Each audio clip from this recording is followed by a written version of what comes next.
मैत्रीं भजत अखिलहृज्जेत्रीं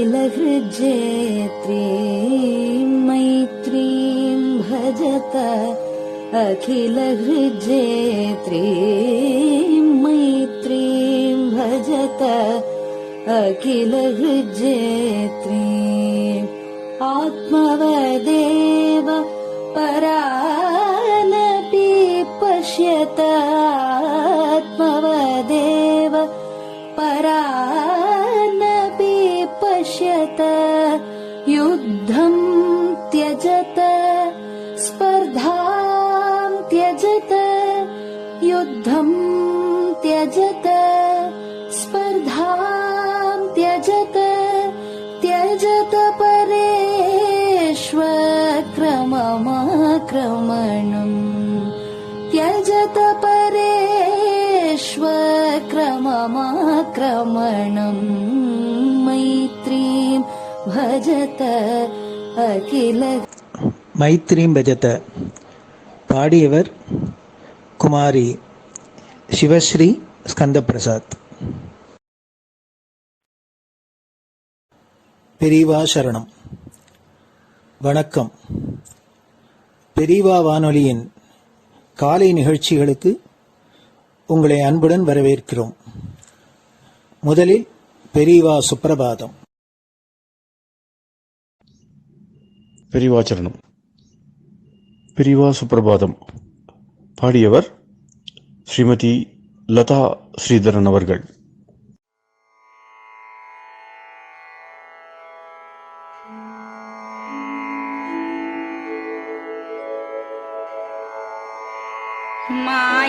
मायात्रियामासु निमीलिताक्षम् लोकत्रियामासु विनिद्रमेनम् लोकस्य रीत्या हि निबोधयामि साक्षात् गुरुं चन्दिरशेखरेन्द्रम् साक्षात् गुरुं चन्दिरशेखरेन्द्रम् प्रातः सरोजकुसुमानि विहाय निद्राम् बालारुणातपसुवर्णमयानि नित्यम् कूजन्मरालकलहं सरवैः स्तुवन्ति श्रीचन्द्रशेखर गुरो तव सुप्रभातम् श्रीचन्द्रशेखर गुरो तव सुप्रभातम् भृङ्गाश्च पीतमधुमत्तविलासिनिभिः युक्ताः सरोजवनजातसुरेणुपीताः त्वां स्तुवन्ति मधुरैः कलगुञ्जनैः स्वैः श्रीचन्द्रशेखर गुरो तव सुप्रभातम् श्रीचन्द्रशेखर गुरो तव सुप्रभातम् ये लालवङ्गनवमालति मल्लिकाद्याः गन्धीनि नित्यममलानि लता सुमानि अर्चन्ति पल्लवकरैर्विनता गृहीत्वा श्रीचन्द्रशेखर गुरो तव सुप्रभातम् श्रीचन्द्रशेखर गुरो तव सुप्रभातम् तुभ्यं रसालकदलीपनसादिवृक्षा कूजन्द्विगङ्गनिवगैर्मधुरं स्तुवन्तः माद्वीकसङ्गमधुरं फलमुद्वहन्ति श्रीचन्द्रशेखर गुरो तव सुप्रभातम् श्रीचन्द्रशेखर गुरो तव सुप्रभातम् कावेरी वारिकृतमञ्जनपूतदेहा वेदादिमन्त्रनिवगैर्मुखरीकृताशाः विप्रास्तुवन्ति सततं नतमस्तका त्वां श्रीचन्द्रशेखर गुरो तव सुप्रभातम् श्रीचन्द्रशेखर गुरो तव सुप्रभातम् भक्ताश्च ते विहितकर्मचया विशुद्धाः भक्त्यार्जिताखिल विशिष्टफलैकहस्ताः त्वद्दर्शनमगहरं परिलब्धुकामाः श्रीचन्द्रशेखर गुरो तव सुप्रभातम् श्रीचन्द्रशेखर गुरो तव सुप्रभातम्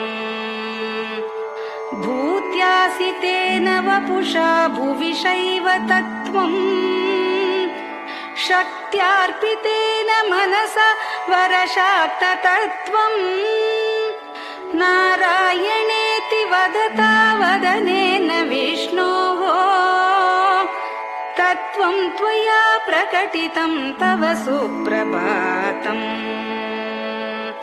तत्त्वं त्वया प्रकटितं तव सुप्रभातम्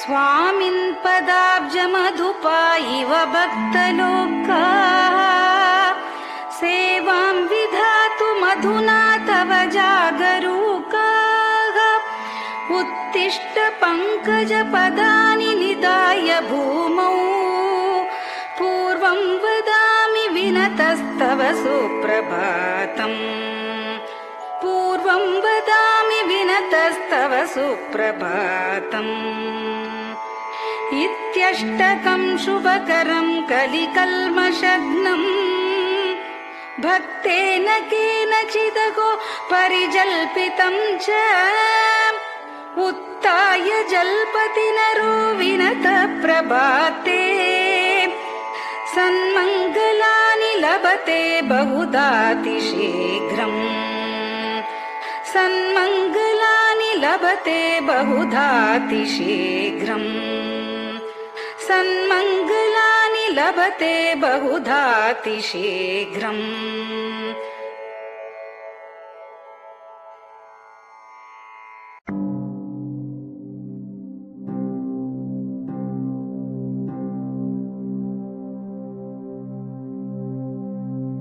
हर हर शङ्कर जय जय शङ्कर हर हर शङ्कर जय जय शङ्कर हर हर शङ्कर जय जय शङ्कर हर हर शङ्कर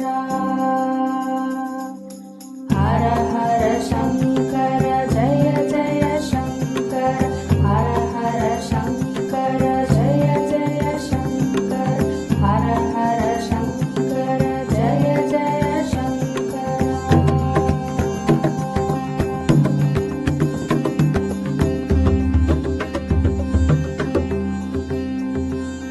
श्रुति स्मृति पुराणानाम् आलयं करुणालयं नमामि भगवत्पादम्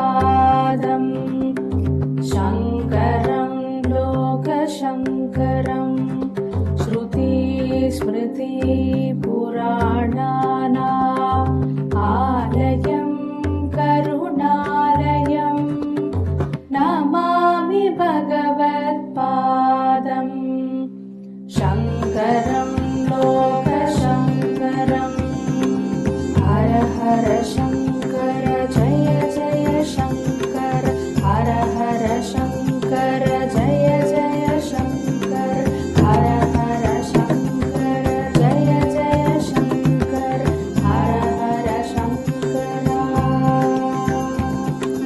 हर हर शङ्कर जय जय शङ्कर हर हर शङ्कर जय जय शङ्कर हर हर शङ्कर जय जय शङ्कर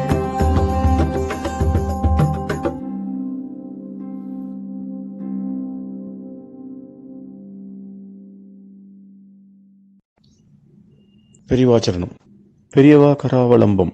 பாடியவர் ஸ்ரீமதி லதா ஸ்ரீதரன் அவர்கள்.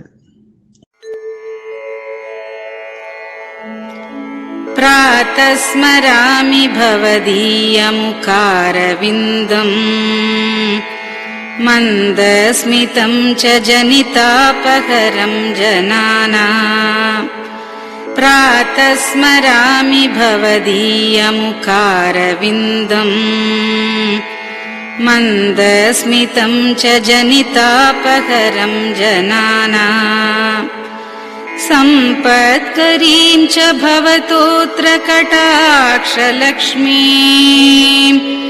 काञ्चीमठेश मम देहि करावलम्बम् सम्पत्करीं च भवतोऽत्र कटाक्षलक्ष्मीं काञ्चीमठेश मम देहि करावलम्बम् काञ्चीमठेश मम देहि करावलम्बम् काञ्चीमठेश मम देहि करावलम्बम् काञ्चीमठेश मम देहि करावलम्बम् प्रातः स्मरामि कलिदोषहराणि यानि हृद्यानि दिव्यमधुराणि मनोहराणि प्रातः स्मरामि कलिदोषहराणि यानि हृद्यानि दिव्यमधुराणि मनोहराणि वाक्यानि तेऽध्यवदनाम्बुजनिर्गतानि काञ्चीमठेश मम देहि करावलम्बम् वाक्यानि तेऽध्यवदनाम्बुजनिर्गतानि काञ्चीमठेश मम देहि करावलम्बम् काञ्चीमठेश मम देहि करावलम्बम् काञ्चीमठेश मम देहि करावलम्बम् काञ्चीमठेश मम देहि करावलम्बम्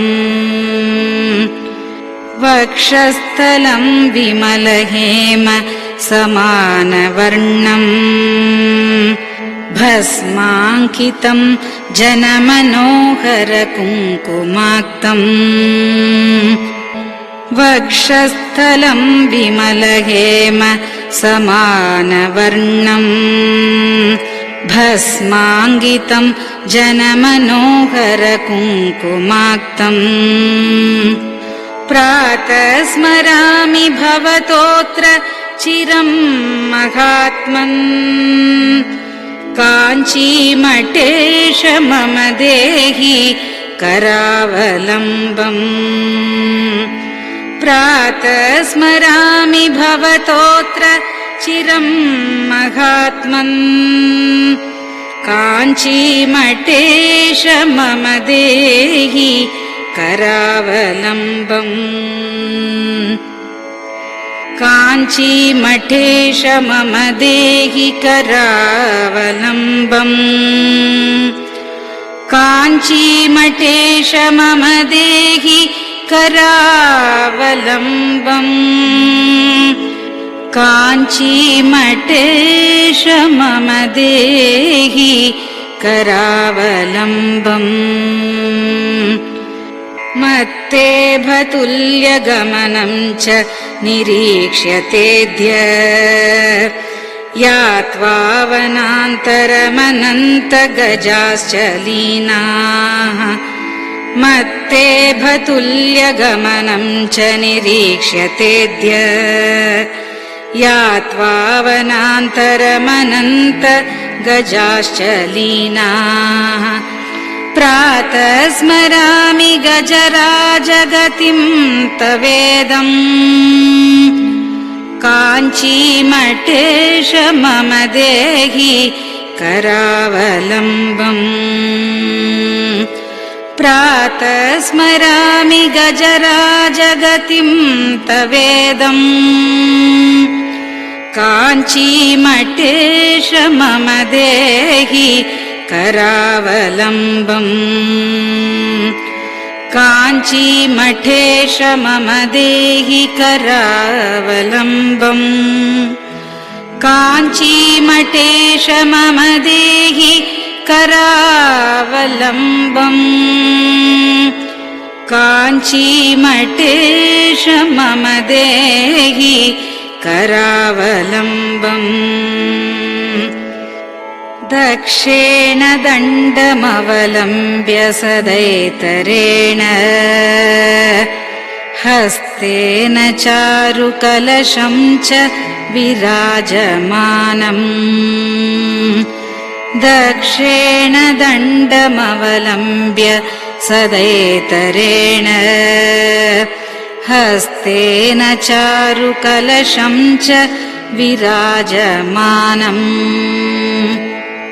रक्ताम्बरं च तव चारु कटिं स्मरामि काञ्चीमठेश मम देहि करावलम्बम् रक्ताम्बरं च तव चारु कटिं स्मरामि काञ्चीमठेश मम देहि करावलम्बम्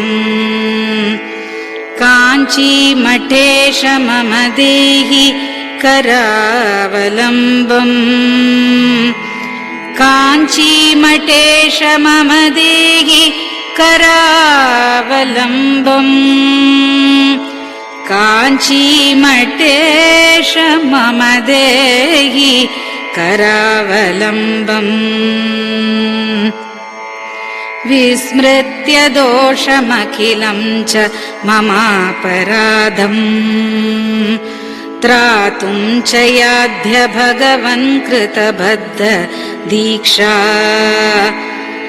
विस्मृत्य दोषमखिलं च ममापराधम् त्रातुं च याध्य भगवन् कृतबद्ध दीक्षा प्रातः स्मरामि यतिपुङ्गवतेऽनुकम्पाम् काञ्चीमठेश मम देहि करावलम्बम्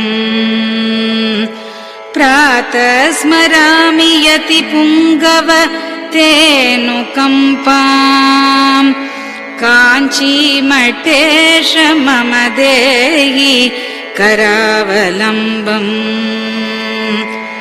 काञ्चीमठेश मम देहि करावलम्बम् काञ्चीमठेश मम देहि करावलम्बम् काञ्चीमठेश मम देहि करावलम्बम् प्रातः स्मरामि भवदीय पदारविन्दम्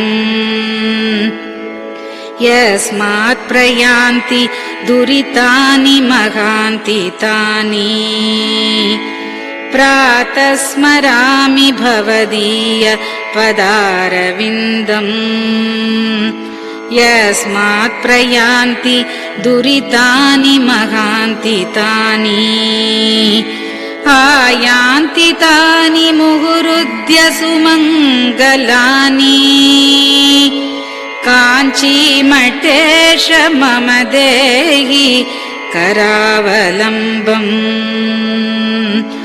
आयान्ति तानि मुहुरुद्य सुमङ्गलानि काञ्चीमठेश मम देहि करावलम्बम् काञ्चीमठेश मम देहि करावलम्बम् काञ्चीमठेश मम देहि करावलम्बम् काञ्चीमठेश मम देहि करावलम्बम् स्नानाश्च पानाश्च निषेवणाश्च ध्यानाश्च पापानिलयं प्रयान्ति स्नानाश्च पानाश्च निषेवणाश्च ध्यानाश्च पापानिलयं प्रयान्ति हे तीर्थपादानुसवं पदं ते तीर्थं च तीर्थीकरणं भजामि हे तीर्थपादानुसवं पदं ते तीर्थं च तीर्थीकरणं भजामि काञ्चीमठेश मम देहि करावलम्बम् काञ्चीमठेश मम देहि करावलम्बम्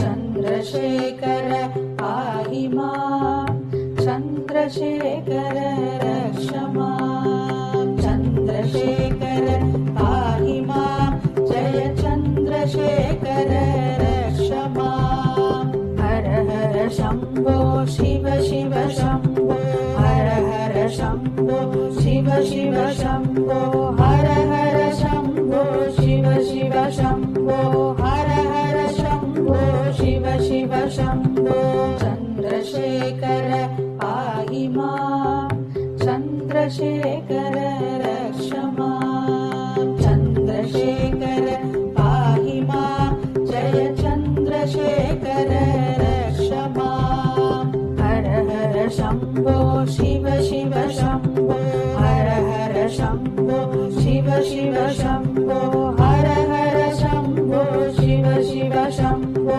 हर हर शम्भो शिव शिव शम्भो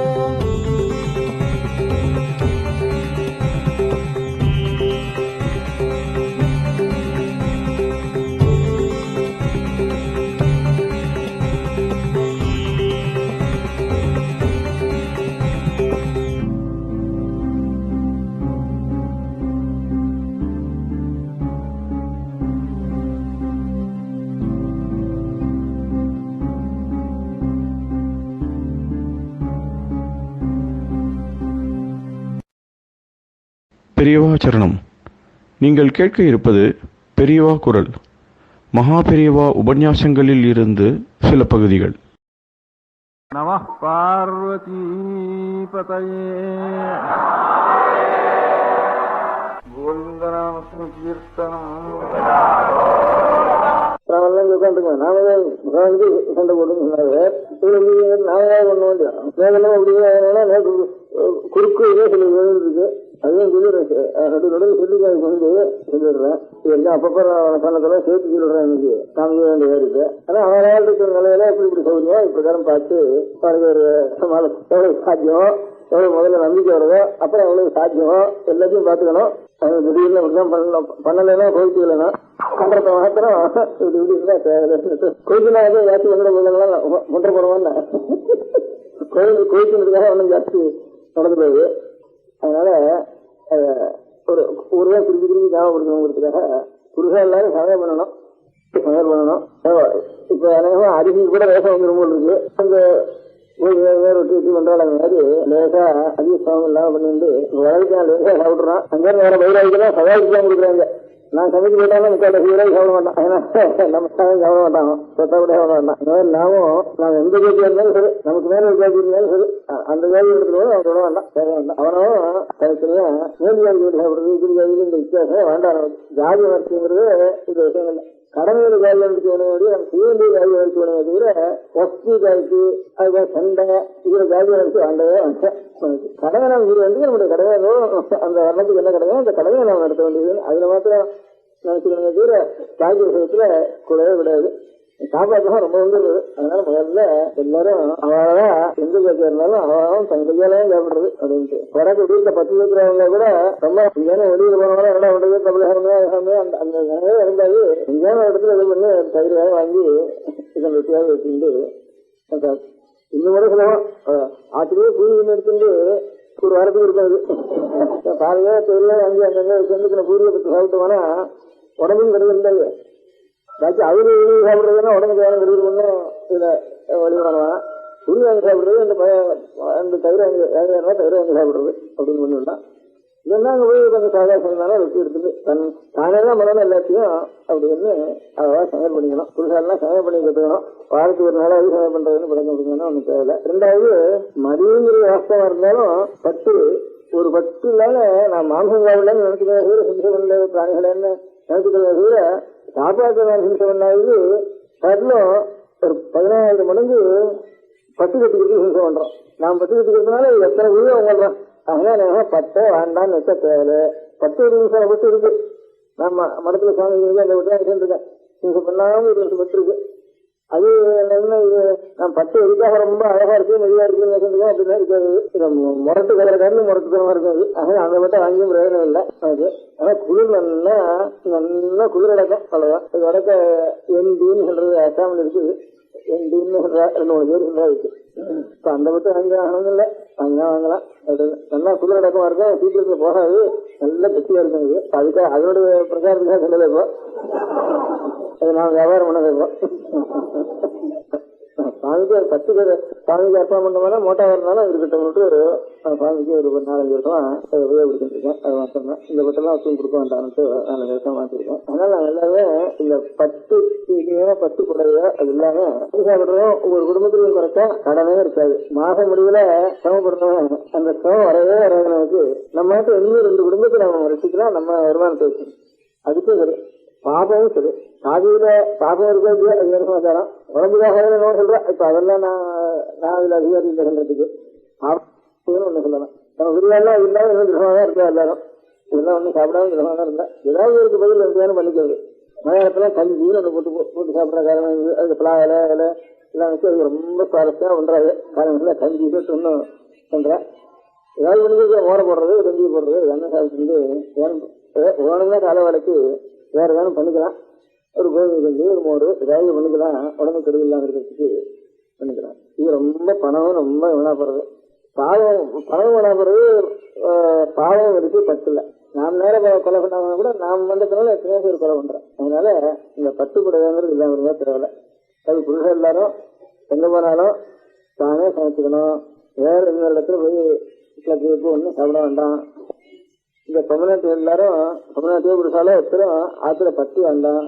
ஏதோ கம்படியா நாடுபடியா அப்படி வேண்டிருந்தானே மடிக்க இருக்கு அப்படி உபயோகப்படுத்திக்கலாம். இவ்வளவு டீட்டெயில்ஸ் எல்லாம் அவனோட சோசியோ கர்மணி இருக்கேன். நமக்கு வேணும் இதெல்லாம் பண்ணிக்காங்க. அதெல்லாம் பார்த்துட்டு மூட்டு கொடுக்குறது மூட்டு பிராணம்னா என்ன விடும் எடுக்கிறதுக்காக அதெல்லாம் நமக்கு இப்போ அதான் நமக்கு பெருசு நமக்கு ஜீவியன் வருஷம் தான் இப்போ சோசியோ கர்மங்கிறது வருஷம்.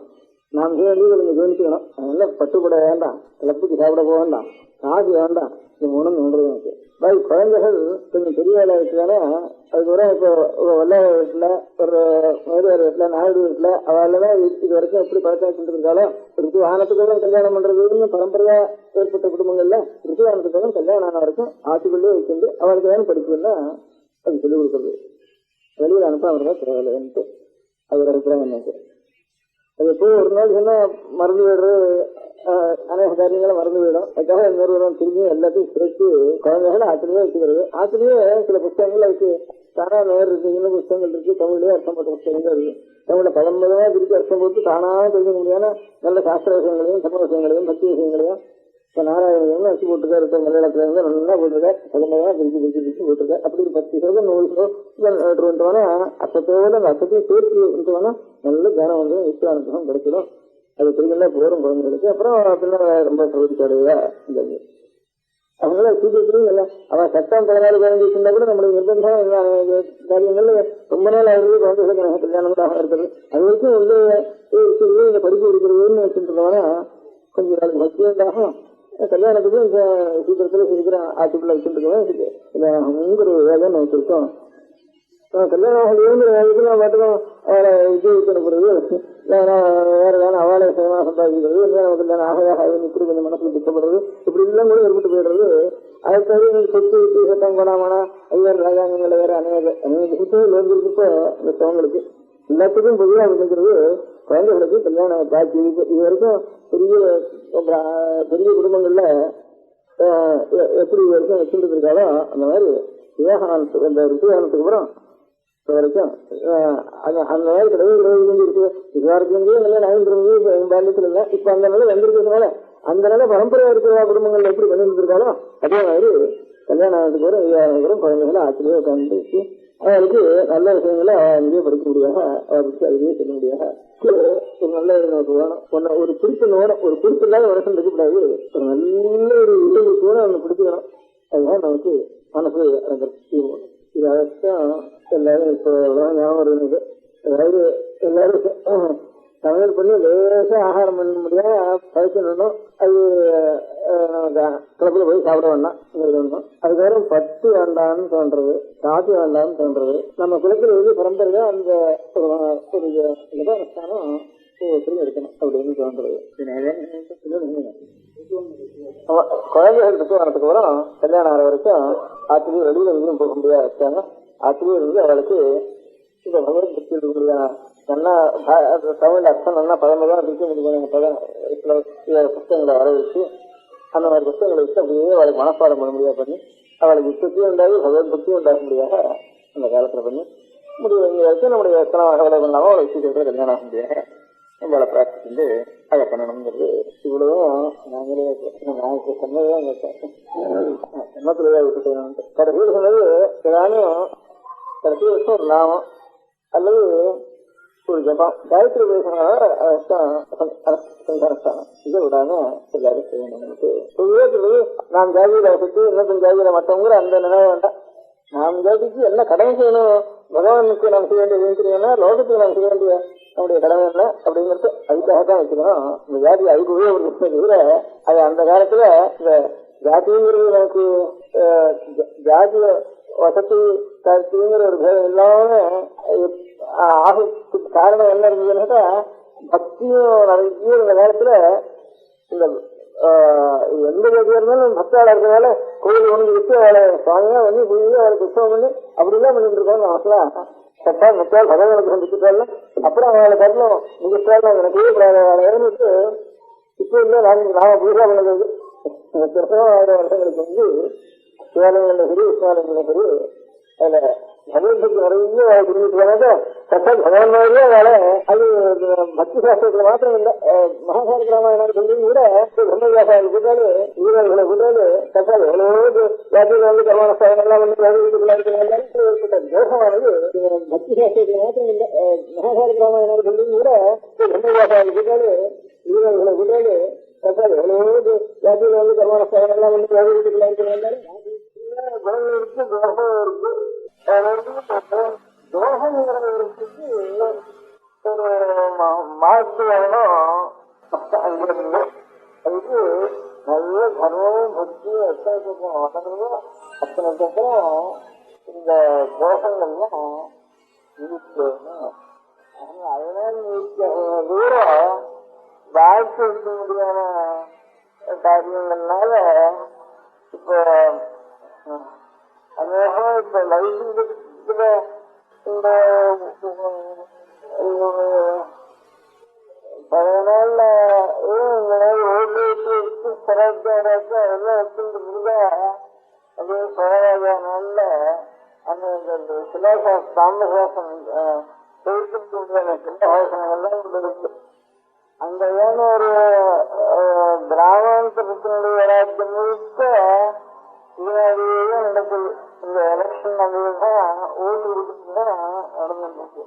ராஜாங்கிற சுதந்திரத்தை விட ஊர்களும் அது அங்கங்க ஓட்டு எல்லாம் இருந்தாலும் அவளே பூர்ணமா ராஜ்யம் முழுக்க அவளே நடத்துட்டு இருக்கா. சங்க காலத்துல விட இப்ப அருமையெல்லாம் கிராமத்து கிராமம் அருமை சேர்த்து சங்கங்களான அதையும் முடிக்க முடியும். அதுக்கு ஒரு கமிட்டி அந்த இடத்துல இந்த தப்புங்கிறத அதுல நேரத்துக்கு இடம் இல்லாமல் கூடிய வரைக்கும் தப்பு நேரத்துக்கு இடம் இல்லாமல் பண்ணிருக்க. இப்ப எலக்ஷனுக்கு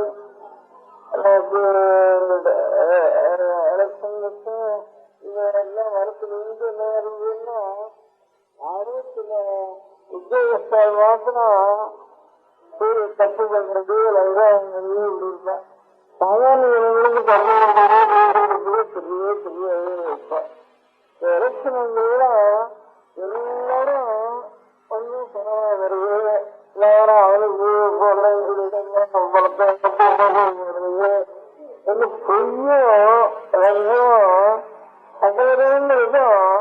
ஜாஸ்தியா இருந்துச்சு. அந்த ஒரு குற்றம் ஒரு கஷ்டம் அதுல சேர்றது. பழைய நாள்ல அந்த எலக்ஷன் தலைவரோட இன்னொன்னு எழுதிட்டு இல்லாததான் சீட்டு போடணும். வீட்டுக்கு இல்லை சாயந்தரத்து தானே அப்புறம் அவன் பிராணிகள்லாம் போடுறது. அதனால அந்த ஒவ்வொரு கிராமத்துலயும் இருக்கிற கிராமத்துக்கு கிராமம் எல்லாரும் வேலையை பண்ணிட்டு அந்த கிராமத்துல எல்லாருக்கும் தெரியும்.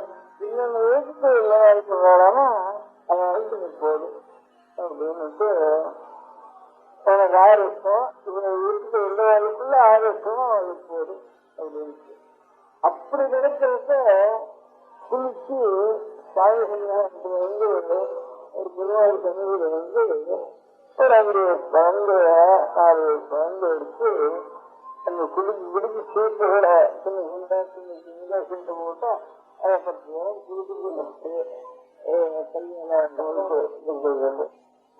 கல்யாணம் குடிச்சிட்டு உதாரணம் எப்படின்னா ஜாஸ்தி வந்துருது. அதுதான் கிடைக்க பிராவடி நடக்குது.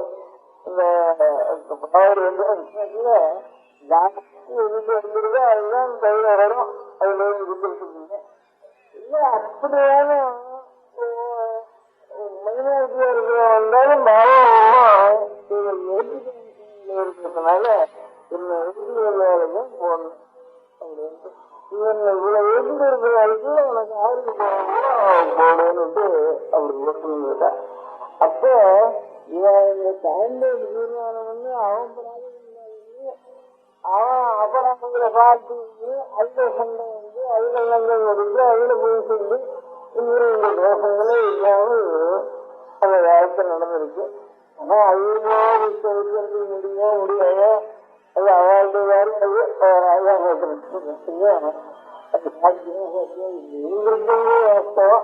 நான் பார்த்திருக்கேன் எல்லாம் வீட்டுக்கு இருந்தாலும் போட வேண்டியது அப்படி இருக்கிறாரு கொடுக்க வேண்டியது கொடுத்துட்டா காலத்துல குழந்தை வந்து எடுத்துக்கொள்ள வேண்டியது எடுத்து அப்பேர் பண்ணாக அந்த 5 வருஷத்துக்கோ 3 வருஷத்துக்கோ இருக்க வேண்டியது. அதுக்கப்புறம் தெரியும் அந்த வேலை கொடுக்க வேண்டியது. குடிச்சு போயிட்டு இருக்கிற ஒரு வேறு ஆண்டு எடுத்துக்கிட்டா எல்லாரும் கற்றுக்க முடியாத நிலைக்கு அந்த பயம் இருக்கு. அதுக்கு அந்த ஓடுறது பண்றது அந்த முடிச்சு என்னென்ன அத்தனை வேஷங்களும் பேர் முடியாடுறது இப்ப இந்த அந்த நாள்ல இருக்கிறப்ப சாமி சன்னியாசி வந்து பக்தியோட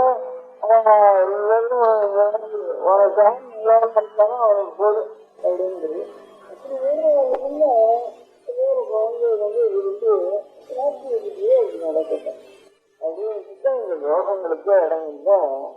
அந்த நடக்குது.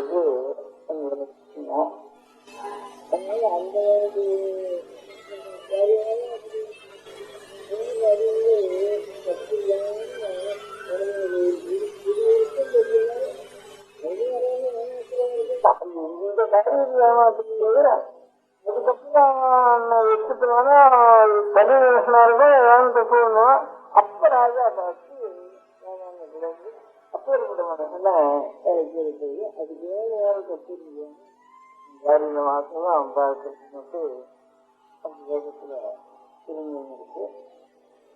அதனால இப்ப நாம செய்யறது இந்த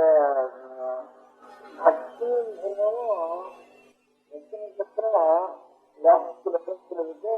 அவளை நாம் நம்ப அவளுடைய அனுபவத்தை பெறணும் அப்படிங்கிற ஒண்ணுதான் இருக்கும். அந்த மட்டம் குறைய குறைய குறைய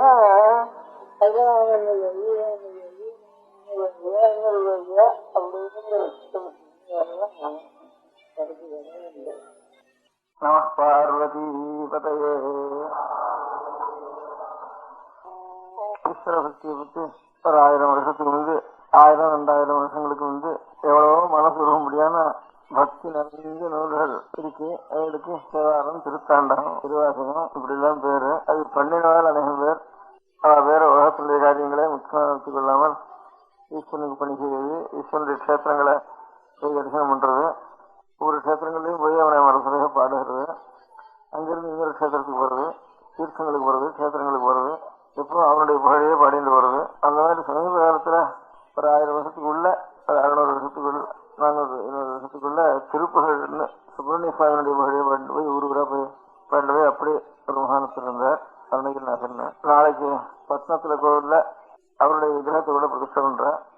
இந்தூர்ல கோவில்ல பெருமாளுக்கு தாயார் சன்னிதி அதெல்லாம் பிரதிஷ்டை கட்டி அங்கேயும் பிரதிஷ்டை பண்றேன். ஆதிசங்கராச்சாரியாளுடைய பாதத்துக்கு நாளைக்கு கும்பாபிஷேகம் பண்ணி பிரதிஷ்டை பண்றேன். 3 இடத்துல தெரிஞ்ச வரைக்கும் பட்டணத்துல. அந்த தேவாரங்கள், திருத்தாண்டகம் 1000 வருஷத்துக்கு முந்தி இருந்த தமிழ்ல இருக்க முடியாத உயர்ந்த நூல்கள் எல்லாம் செய்தவர்களை பற்றி அநேகம் பேர் செய்திருக்காங்க. அவளை பற்றி எல்லாம் அநேக சரித்திரங்கள் இருக்கு. அதுல முக்கியமான சரித்திரத்துக்கு பெரிய புராணம்னு வேறு, அது எழுதினவருக்கு சேக்கிழார்னு வேறு, ஒரு சுந்தரமூர்த்தி நாயனார் இருந்தார், அவருடைய புராணம், அவருடைய கதை அதெல்லாம் இருக்கு. இந்த மாதிரி கதைகள் எல்லாம் சில இடங்கள்ல சில பேருக்கு சில மனிதர்களை மனுஷாலை பத்தி குறிக்கிற காலத்துல ஷடங்கவின்னு சில பேருக்கு பேர் எழுதியிருந்தது. பிற புத்தகங்கள் எழுதியிருக்கு. ஷடங்கவின்னு ஒருத்தர் வந்தார், அவர் இந்த மாதிரி சொன்னார் அப்படின்னு ஷடங்கவின்னு எழுதியிருந்தது. ஷடங்கவின்னு கரடான்னு புரியல. அப்புறம் இந்த கோவில்ல செவரில் எழுதியிருக்க கல்வி செவரில் கல்வெட்டுன்னு வெறி சிலாசாசனம்னு எழுதிவாரு, கல்லில் வெட்டியிருக்கிற சாசனம். அதுலயும் ஏதாவது அந்த ஊர்ல நடந்த ஒரு உடம்படிக்க ஒப்பந்தம், கோவிலுக்கு செய்ய வேண்டிய ஒரு தீர்மானம், இவைகளெல்லாம் சொல்லிட்டு அந்த ஊர்ல 6 பெரிய கணக்காரரோ சபைக்காரரோ அதாவது கையெழுத்தெல்லாம் போடுற வழக்கம். இவை இப்படிக்குன்னு போடுற மாதிரி இவை அப்படின்னு கையெழுத்து போடுற வழக்கம். அதுல இன்ன கிரமயுத்தம், இன்னும் சடங்கவி அப்படின்னு டைட்டில். இப்போ சாஸ்திரர் முதலியார் அப்படின்னு சொல்ற மாதிரி. அப்போ அந்த காலத்துல கிரமயுத்தம், சடங்கவி. கிரமயுத்தம்னு அர்த்தம் இந்த வேதத்துல பதம் கிரமம்னு இப்ப தனபாட்டின்னு சொல்ற மாதிரி கிரமம் சொல்றவனுக்கு கிரமயுத்தம்னு வேற வந்த நாள்ல அப்படின்னு விசிலாசாசனங்கள்ல வேறு இருக்கு. அதுலயும் சடங்கவின்னு வருது. இந்த நூல்கள்லயும் சடங்கவின்னு வேறு வருது, செவத்துலயும் சடங்கவின்னு வேறு வருது. இந்த சடங்கவின்னு என்ன அர்த்தம்னு பிரச்சனை புரியாம இருந்தது. அதுக்கப்புறம் இதுல இந்த சோழராஜ்யம் ரொம்ப உச்ச நிலையில் இருந்த காலத்துல இந்த சோழராஜ்யத்தில் கோதாவரி கரை வரைக்கும் ஒரு காலங்கள்ல போய் அந்த ராஜ்யங்களுக்கெல்லாம் அந்த ராஜ்யங்கள்லாம் சுவாதீனம் பண்ணிட்டு அந்த நாடுகளுக்கு ராஜாக்களை, அந்த பரம்பரை ராஜாக்களை அந்த ராஜ்யங்களை சாதிச்சு இவன் மேல்பார்வை பார்த்துட்டு அவரோட சம்பந்தங்கள்லாம் பண்ணிட்டு அப்படி இருந்தா ரொம்ப தூரம் வடக்க வரைக்கும் கலிங்க தேசம் எல்லாம் கூட சோழராஜ்யத்திலேயே சுவாதீனத்தில் இருந்தது. தெற்க மலையாள ராஜ்யம், பாண்டி ராஜ்யம், சேர ராஜ்யம், பாண்டி ராஜ்யம், அப்புறம் ஈழராஜ்யம், சிங்கள ராஜ்யம், வடக்க தெலுங்கு தேசம் முழுக்க, அதுக்கும் தெலுங்கு தேசத்துடைய வடகோடியில் இருக்க முடியாத கலிங்க ராஜ்யம், இவ்வளவும் சோழராஜ்யாருடைய ராஜாக்களுடைய சுவாதீனத்தில் இருந்தது. அப்ப அந்த காலத்துல கங்ககொண்ட சோழபுரம் தலைநகராக இருந்தது. முதல்ல தஞ்சாவூர் இருந்தது, அப்புறம் கங்ககொண்ட சோழபுரம்னு ஒரு ஊர் இருக்கு. அது இப்ப கும்பகோணத்துல இருந்து 15 மைல் இருக்கு வடக்க, கொரடத்துக்கு வடக்க. இருந்தாலும் இப்ப கிருஷ்ணாவளி ஜில்லாவை சேர்த்திருக்காங்க. கும்பகோணத்துல இருந்து 15 மைல் தான் இருக்குது. அந்த கங்ககொண்ட சோழபுரம் தான் தலைநகராக இருந்தது அந்த காலத்துல. இவ்வளவு ராஜ்யத்துக்கும் கலிங்க ராஜ்யம் முதற்கொண்டு சிங்களம் வரைக்கும் இருக்க முடியாத எல்லா ராஜ்யத்துக்கும் தலைநகராக இருந்தது இந்த கங்ககொண்ட சோழபுரம். அந்த ராஜ்யத்தினுடைய ஒரு பொன்குல அங்க ராஜமகேந்திரன்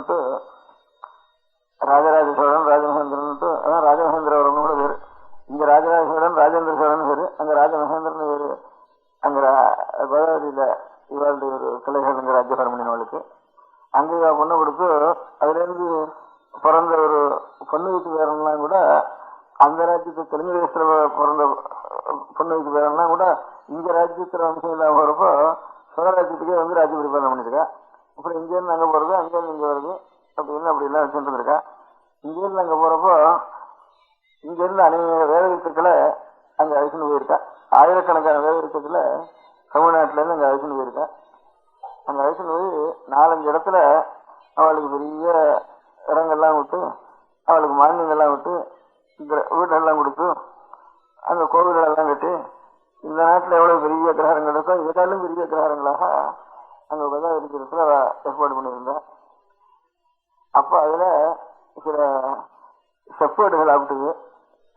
அந்த இங்கேசர்கள் அந்தந்த ஊர்ல வயல்ல இல்ல உலக காலத்துல இங்கே சில செப்பேடுகள் ஆப்பிட்டுது.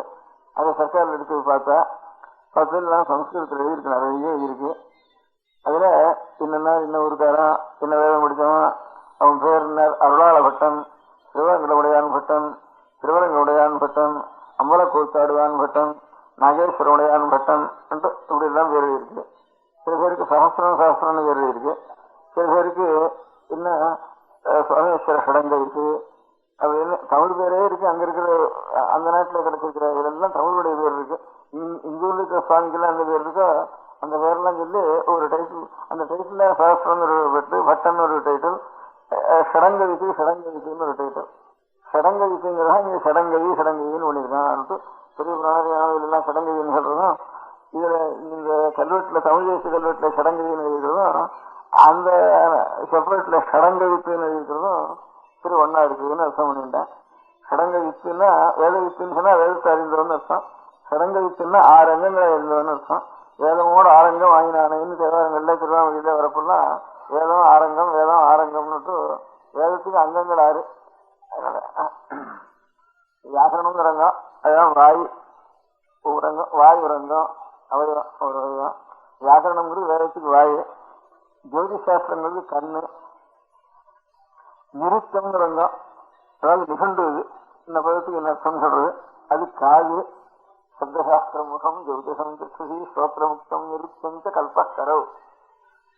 இந்த சூத்திரம் ஆபசம சூத்திரம், ஆசிராயண சூத்திரம் சொல்றவன் அதெல்லாம் யஜ்யம் பண்ற இதனுடைய முறைகளை சொல்றது.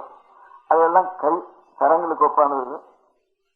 சந்தஸ்துன்னு ஒண்ணும், சந்தஸ்துன்னா அநேக விருத்தங்கள் இருக்கு தனியா. இப்ப தமிழ்லயே வெண்பான்னு ஒன்று இருக்கு, அதுக்கப்புறம் அகவல்னு ஒன்று இருக்கு. இன்னும் அநேக அகவல்கள் நமக்கு அதிகமா புரியாம பேர் இருக்க முடியாத விருத்தங்களும் அநேகம் இருக்கு. அந்த மாதிரி விருத்தங்களுக்கெல்லாம் அந்த சந்தஸ்துன்னு, அந்த விருத்தங்களுக்கெல்லாம் லட்சணம் இலக்கணம் சொல்றதுக்கு சந்தஸ்துன்னு பேரு. அதுல வேதத்தில் இருக்க முடியாத மந்திரங்களுக்கெல்லாம் லட்சணம் சொல்றதுக்கு சந்தஸ்துன்னு பேரு. இந்த சந்தஸ்துங்கிறது சந்த பாதுகாப்பு வேதத்துன்னு 6 அங்கங்கள். இந்த சடங்கங்களையும் அறிந்தவன் சடங்க வித்துன்னு பேரு. இப்ப வேதாத்தியனம் பண்ற எல்லாரும் சடங்கோ வேதோ அத்தியேய, சடங்கமான வேதத்தை அத்தியனம் பண்ணணும். நேயஸ்ட அத்தியனம் பண்றது மாத்திரம் இல்ல அறிந்து கொள்ள வேணும் அப்படின்னு இருக்கு. சடங்கோ வேதோ அத்தியேய நேயஸ்ட அப்படின்னு இருக்கு. இந்த 6 அங்கங்களோட அத்தியனம் பண்ணிட்டா வேதத்துக்கு அர்த்தம் தெரியலங்கிறது சந்தேகம் இருக்காது. இப்ப சாமானியமா நமக்கு அந்த சடங்கம்ங்கிறதுல சடங்கத்துக்கு இப்ப சடங்கு பண்றதுன்னு தமிழ் சொல்றோம். 6 அங்கம் சொல்றதுடைய அர்த்தத்தை 6வது அங்கம் கல்பசூத்திரம்னு இருக்கு. கல்பசூத்திரம்னா கர்மானுஷ்டானங்கள், என்னென்ன கர்மத்தை இப்ப இந்த கிரியை செய்யறது அப்படின்னு அந்த அனுஷ்டானம் எந்த முறையில செய்யறதுங்கிறத சொல்றது அந்த கல்பசூத்திரம்னு இது பேரு. அதுதான் அநேகம் பேர்கள் எழுதியிருக்காது. ஒவ்வொரு வேதத்துக்கும் அநேக ரிஷிகள் எழுதியிருக்கா அந்த கல்பசூத்திரத்தை. அந்த கல்பசூத்திரத்துங்கள்ல 6வது அங்கம் வந்து சஷ்டாங்கம் பேரு. 6வது அங்கத்தை சடங்கம்னு வச்சிருந்து அதே சடங்குன்னு சடங்குன்னு இப்படி பேர் வந்துட்டு தமிழ்ல. அதுக்கு பிறந்த உடனே தாயார் விதத்துல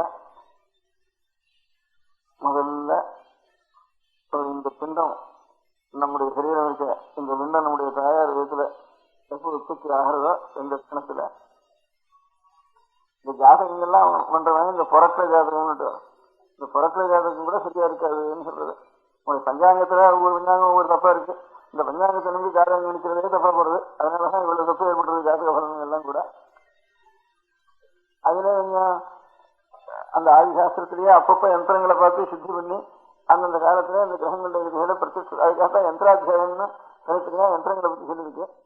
அதனால ஒரு காலத்துல போட்டா அவ ரூல எல்லா காலத்துக்கும் இருந்தானா யந்திரத்தினால சுத்தி பண்ணிக்கணும்னு சொல்லிக்க மாட்டாவா. அதனால யந்திரங்களை பார்த்து அப்பப்ப சுத்தி பண்ணிக்கணும்னு சொல்லிருக்கு. அதனால இப்ப சர்வ தேசங்கள்லயும் இதர தேசங்கள்ல கூட அநேக யந்திரங்கள் சாமான்யமா நம்ம நாட்டுல ஒரு 1000 வருஷமா இஸ்ரேலுடைய ராஜ்யம் இருக்கிறதுக்கு சாஸ்திரங்கள்லாம் அபிவிருத்தி அடையல. அவளுக்கு சுதந்திர ராஜ்யம் இருந்திருக்கு வெள்ளக்கார தேசத்துல. அவளுக்கு இந்த பிரத்யட்ச சாஸ்திரங்கள்லாம் இன்னும் கொஞ்சம் யந்திரம் அது பண்றது, வைத்தியத்துக்கு கலாவியலாக இதெல்லாம் பண்றது, வைத்திய சாஸ்திரத்துக்கு இன்ஸ்ட்ருமெண்ட் எல்லாம் பண்றது, இப்ப டெலஸ்கோப் பண்றது, இதெல்லாம் அவளுக்கு நிறைய ஐஸ்வர்யம். இதர ராஜ்யங்கள்லாம் அவள் கையில் இருந்ததுனால, இங்க விளையிற சாமான்லாம் அவள் கையில போயிட்டதுனால அவள் சேஷ்டமா சௌகரியமா இருந்து சாப்பிட்டு மேல அநேக சயின்ஸ் எல்லாம் கண்டுபிடிக்கிறதுக்கு இன்னும் கொஞ்சம் சௌகரியம் அவளுக்கு ஏற்பட்டு போயிட்டு. முதல்ல நம்ம தேசத்தெல்லாம் முடிக்கிற காலத்துல அதிக ஞானம் இல்லை இந்த சயின்ஸ்ல எல்லாம் அவளுக்கு. இந்த வெடிமருந்து மாத்திரம் கையில் இருந்தது. அதனால நம்ம எல்லாம் பிடிச்சுட்டா. அந்த வெடிமருக்கு வந்து நம்ம பணமெல்லாம் அவள் கையில போய் சேர்த்துட்டு வெடிமருக்குனால அவள் கையில போய் சேர்ந்தோடனே அவள் இன்னும் ஜாஸ்தியா அந்த சயின்ஸ்ல எல்லாம் வளர்க்கறதுக்கு நமக்கு சாப்பாட்டுக்கே கொண்டாடுறது. அதனால எங்கேயோ நம்ம வேதம், நம்ம சாஸ்திரம், நம்ம கணித சாஸ்திரம் இதெல்லாம் ஒண்ணு ஒன்னா அழிஞ்சிருந்தது. அது நம்ம வைத்திய சாஸ்திரம் கணித சாஸ்திரம் இருக்குன்னே தெரியாம போயிட்டு நடுவில் நமக்கு அன்னன்னைக்கு எங்கேயாவது போய் அன்னன்னைக்கு சாப்பிடறதுக்கு வயது கிடைக்கிறது கூட கஷ்டமா இருந்துட்டு. அவன் இவ்வளவு ராஜ்யத்தையும் பண்ணிட்டு மேலும் இங்க இருக்கிறதெல்லாம் அங்க இருந்தவா இங்கெல்லாம் நமக்கு ஆறுலூர் ராஜா வாங்கிட்டு இருந்தான் நெல்லெல்லாம். இந்த ஊர்ல இருந்த ராஜாவனத்தினால அந்த வெள்ளக்கார ராஜா வந்தோடனே ஆறுலூர் நெல்லை தூக்கிட்டு இங்க இருந்து எந்த கப்பல் தூக்கி போடுறது இவ்வளவு நெல்ல இந்தியா முழுக்க இருக்கிறது இல்லை அப்படின்னு யோஜனை பண்ணி அப்பதான் பணமா மாத்தினான் கிஸ்டிய.